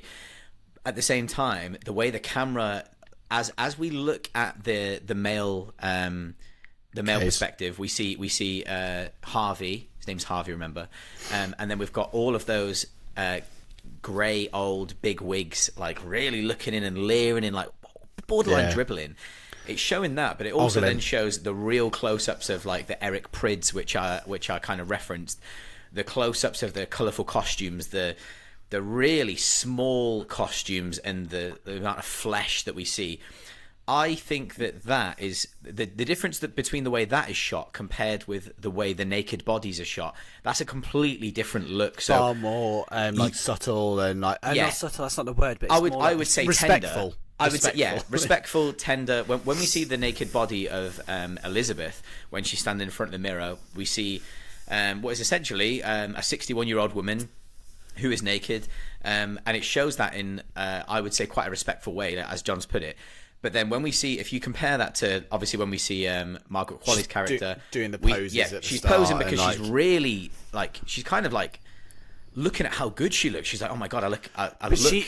She's doing and acting the way she thinks she should act as the star. Exactly. And she's doing the kind of poses which look really good when you're being photographed, I would imagine, and that kind of thing. So if you compare the way that looks compared to the video of when she's being filmed for these fitness videos, and it's very like lots of like, I'm like doing this straight away because I'm like, her ass is like very much like crunch, and then we're seeing it's thrust. Exactly. And we're seeing thrusting, we're seeing crunching, we're seeing real close-ups, like you can almost see the pores in her skin. I would say that that's objectifying her from the male gaze on purpose, because that's what sells her body. And so when you hear, if you listen to some interviews and stuff, you kind of hear about Margaret Qualley. I mentioned earlier on the pod that she was almost like, it's quite emotionally difficult for her to live up to this perfection, because I guess when you're kind of, her as a 29-year-old woman is trying to become a perfect version of Demi Moore, like, and it's like, and I get it, like, it's like, and we already recognize that Demi Moore as a 61-year-old or even a 50-year-old in this film is already beautiful, like, and what does she need to change really, like? And I would imagine, if you think about it, most people would kill to look like that. When I think of like Chris Hemsworth, I always use him as an example. When Chris Hemsworth is 50, I guarantee I'll be like, man, I wish I looked like that. You know, like, so it's kind of like that really. For Stacey, I don't. So what I was going to mention definitely is, when I was thinking about this, I was thinking about, if we think about the last few years in terms of body horror, no one beats the French. And when I say the French, I speak about two people. The car one. Julia Ducournau. Yep, exactly. Thank you very much. Julia Ducournau, who directed Raw and Titan. Titan is a really good pairing for this film. And then when I think about Coralie Fagiar. Sorry, I keep having to like move my head when I say that because I feel like exotic. Coralie Fagiar, when she does, she's done Revenge, and she's done this. And when I look at those two directors, I'm like, no one's done body horror like that. Like, there's no one that's done body horror like that in a very long time.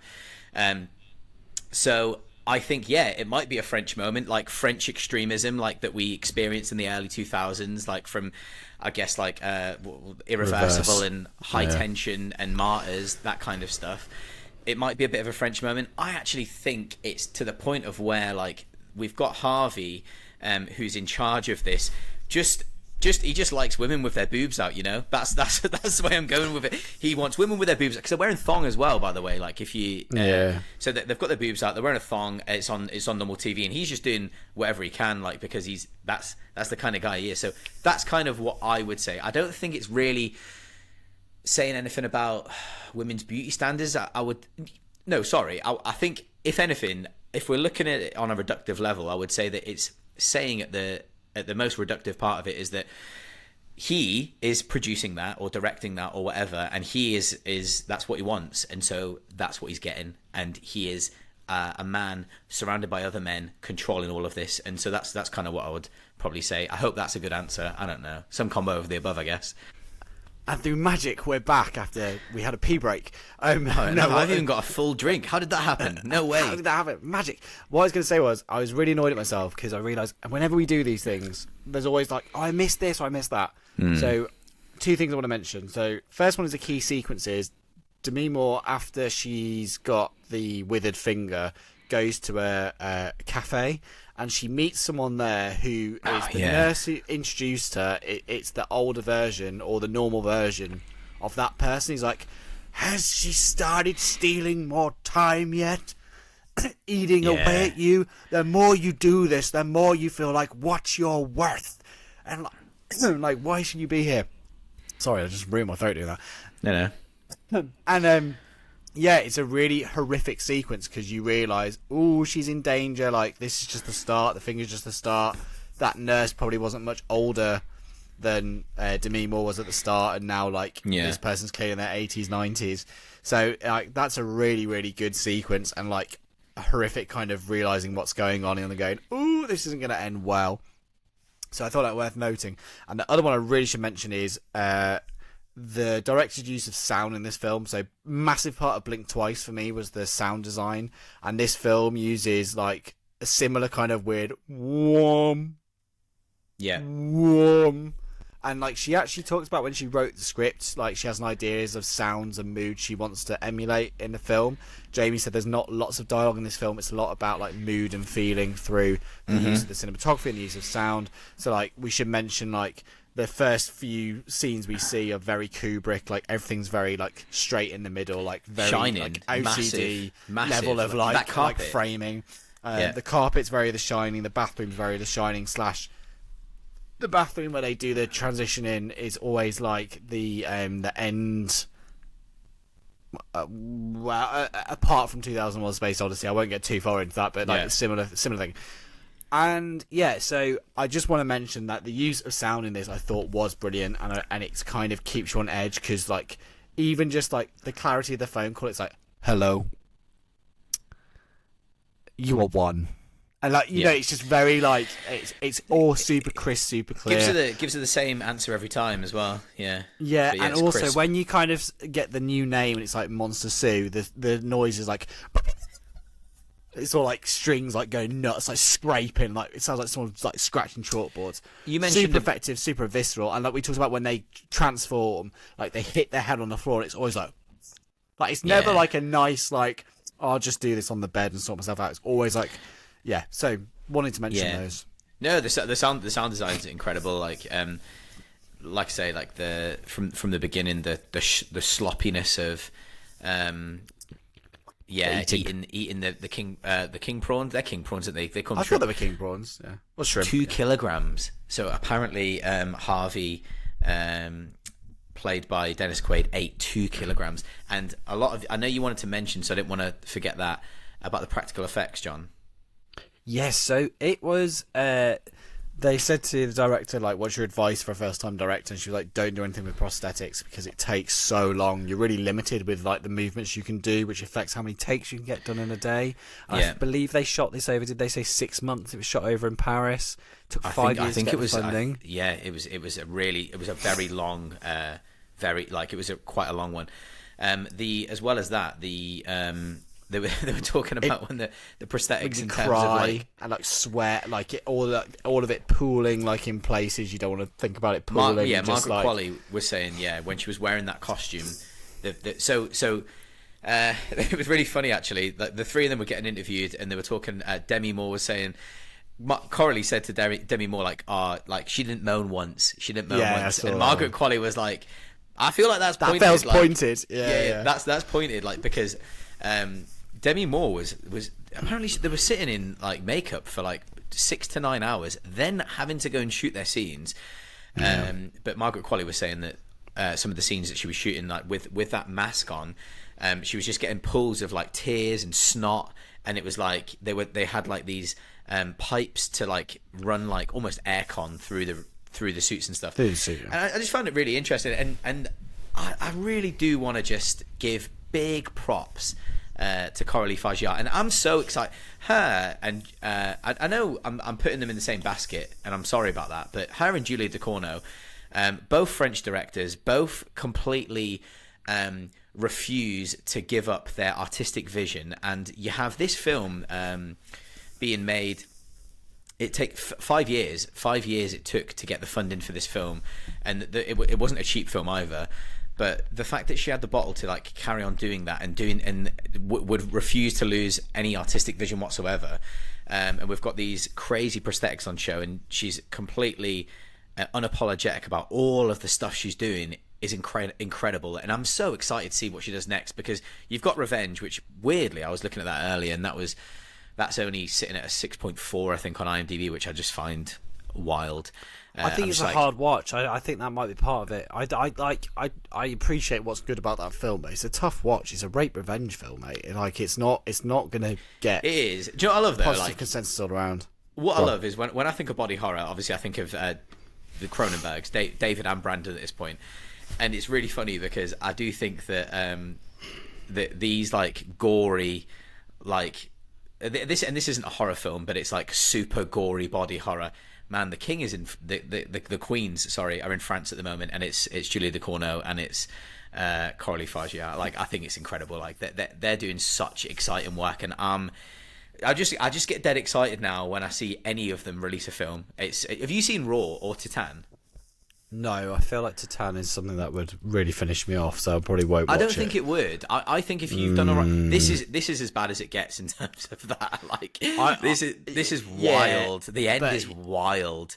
Yeah, It's fair. Did we have another question we needed to cover? We've got one last one. Kim's.horror.escape writes in, hello. That's not what she says, it's what I'm saying to her. And she says, Demi Moore for Oscar? Didn't Kim also say to you off the pod, like, you're sending John on his own? Or something to that effect? Yeah. Thanks, Kim. Kim's looking after me. Jamie doesn't care anymore. He's just like, it'll be fine. I hadn't seen it, and I hadn't seen trailers, because I don't watch trailers, as you know. Yeah. I didn't watch trailers, and I hadn't seen the film. So what do I know? I just knew it was mad, and I was excited. I knew it wasn't scary. I'm excited for you to see it, and it makes me really happy. Like I'm glad, John. You've really come a long way. It's still body horror makes me uncomfortable, but it's not super jumpy, and I think I can cope with that better. And also the story's really good, so that helps. But I still think about The Descent.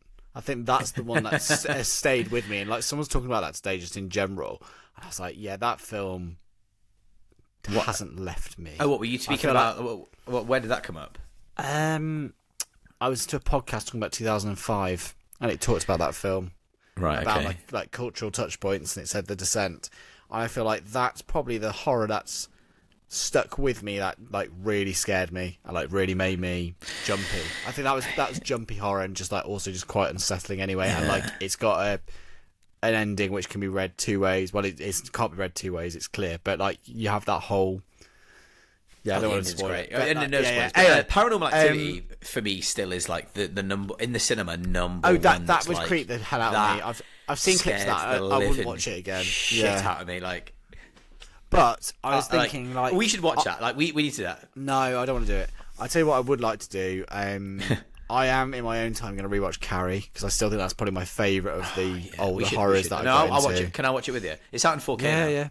Yeah, cool. We'll watch that. Right. But sorry, we should back answer, to Kim's question. Back to Kim's, because we're digressing out on that. Let me just. So what I'm going to do, Kim? Sorry. What I will say is that I think Demi Moore's performance is really, really good. She's definitely not going to get an Oscar for it, and the reason why I say that, and this will be hilarious. 18 rated horror film. Yeah, it's an 18 rated horror film, and we know the Academy hates they hate science horror. fiction as well. So what I will say is the only thing I would say about that is I don't particularly think that there's not a lot of dialogue. The film is wild, and I think that she really comes into her own. The makeup scene from there onwards, she's absolutely incredible. When I'm looking at this now, she could well get an Oscar for it because there ain't much there that I can see that would. It's a long time to go yet, though, isn't there? Till Oscar season. Yes, and also it's all about momentum, and like we all know that the Oscars kind of like is a film that's kind of shipped around at the time. I feel like this will be. I don't want to say it's forgotten because that's not what I'm trying to. I just mean, like, you get a lot of momentum for when you release. And, like, if this got released around the awards time, then maybe it could shock people into doing something. A bit like Godzilla -1 caught people out.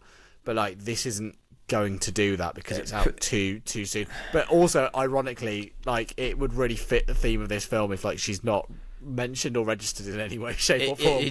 Kind of literally just kind of put, like, the rubber stamp on. Well, the film was right. That's a really good point. So, I mean, I'll be honest. I think that Jodie Comer might have a number. I don't really know when that was released properly, if it will be due for an Oscar run, but I'm pretty sure Jodie Comer in the Bike Riders, might pip that. I also think... Also, there's going to be other things between now and then. Like, it's well, do you know what? I say that. We're in it's September now, isn't it? So what have we got? 2-3 more months? When's Oscars? It's usually... Was it not in January? No, it's not. No, it's March. I don't. Do you know what? I don't know what I'm talking about. I don't know. Who knows, Kim? Who knows? Who knows? Do you know what though? I don't. I'd imagine not. And I think that I would love it though. I would love it if we beat them. I would love it if we beat those. But yeah, Final thing on this film, I'm going to say that I think Jamie said to me on the phone. Did you say 8.5 for you? I think I said 9 actually. Okay.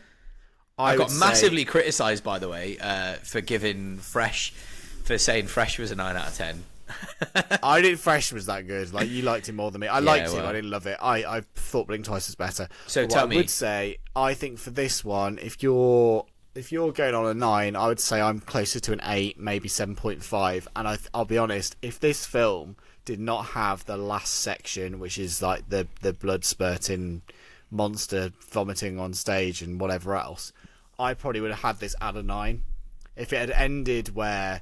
Sorry, we ought to say as well, the end of this film is the monster's like curdled up in blood and it looks like a fried egg itself, but it's just Demi Moore's face, and then she goes to like die on the star on the Hollywood Boulevard looking up at the night sky to feel like a star again. And that's how it ends. This kind of thing, I'm thinking about Kim's question again, and I'm thinking like, this is kind of, in terms of like her performance, the fact that she's older and she's done this, I'm like, well, it's a little bit Oscar-y, isn't it? But then I'm like, the Academy would never be like that, because they'd be like, a starfish going to the star at the end. They're taking the piss out of us. We're those people. So no, I don't think she'll get an Oscar. Yeah, but to prove you're not those people, you have to vote it as an Oscar film. Maybe, yeah. Anyway, maybe. Do you know what? Yeah, it could be reverse psychology. Yeah, give me an award.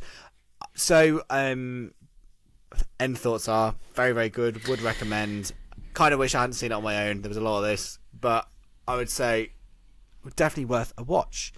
Now, Jamie and I have had a bit of a chat about what we want to do next on the pod. So we have confirmed the first film, but we don't know the Link film. So we will be doing John Carpenter's Halloween, the original. Oh, shit! And it's gonna be fun. I will be watching that with Jamie because I've not seen it before. And I don't know how creepy it is. It's not as bad as Texas Chainsaw, so I think you'll be fine. But the music, oh my god. Imagine if we paired it with... Imagine if we paired John Carpenter's Halloween with Rob Zombie's Halloween. Oh, I don't think that would go down well. I think you would not be good with Rob Zombie's Halloween. But yeah, I'll think of a pairing. Maybe we could do first ever slashers, and we could pair it with Black Christmas. Psycho. Dun dun dun dun. Sorry. No. Psycho.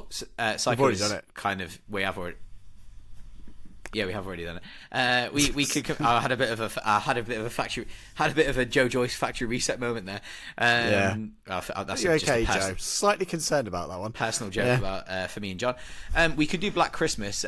Bob Clark, Black Christmas, which was maybe considered the first ever proper slasher. So we could do that. So and it's almost into Christmas. Let me have a think about it. But we're gonna do John Carpenter's Halloween. I'm excited, man. I'm well excited. Cool.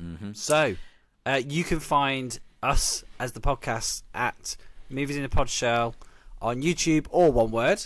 You can email into us, because we always forget to say you can email in at moviesinapodshell@gmail.com. You can find Jamie on Instagram at Movies in a Pod Shell. Yeah. And you can find myself on Instagram at jcb.video. As Jamie said, the new t-shirts are arriving in time for Halloween. Is that right? I'm struggling. At the moment. We'll talk about it. We'll sort the admin. Well, basically, I'm the person that makes our t-shirts is very, very busy at the moment. That is now fine. What I will promise is that I must get this person to make the t-shirts, because we will not compromise quality, as you know. So let me just they might be a little bit later than we expect, but they're coming anyway. And do you know what? They're all year-round t-shirts. Look at John; he's wearing his right now, and it's September. Look at him. Oh God! It says a lot about you. Don't upset our shareholders by saying false things.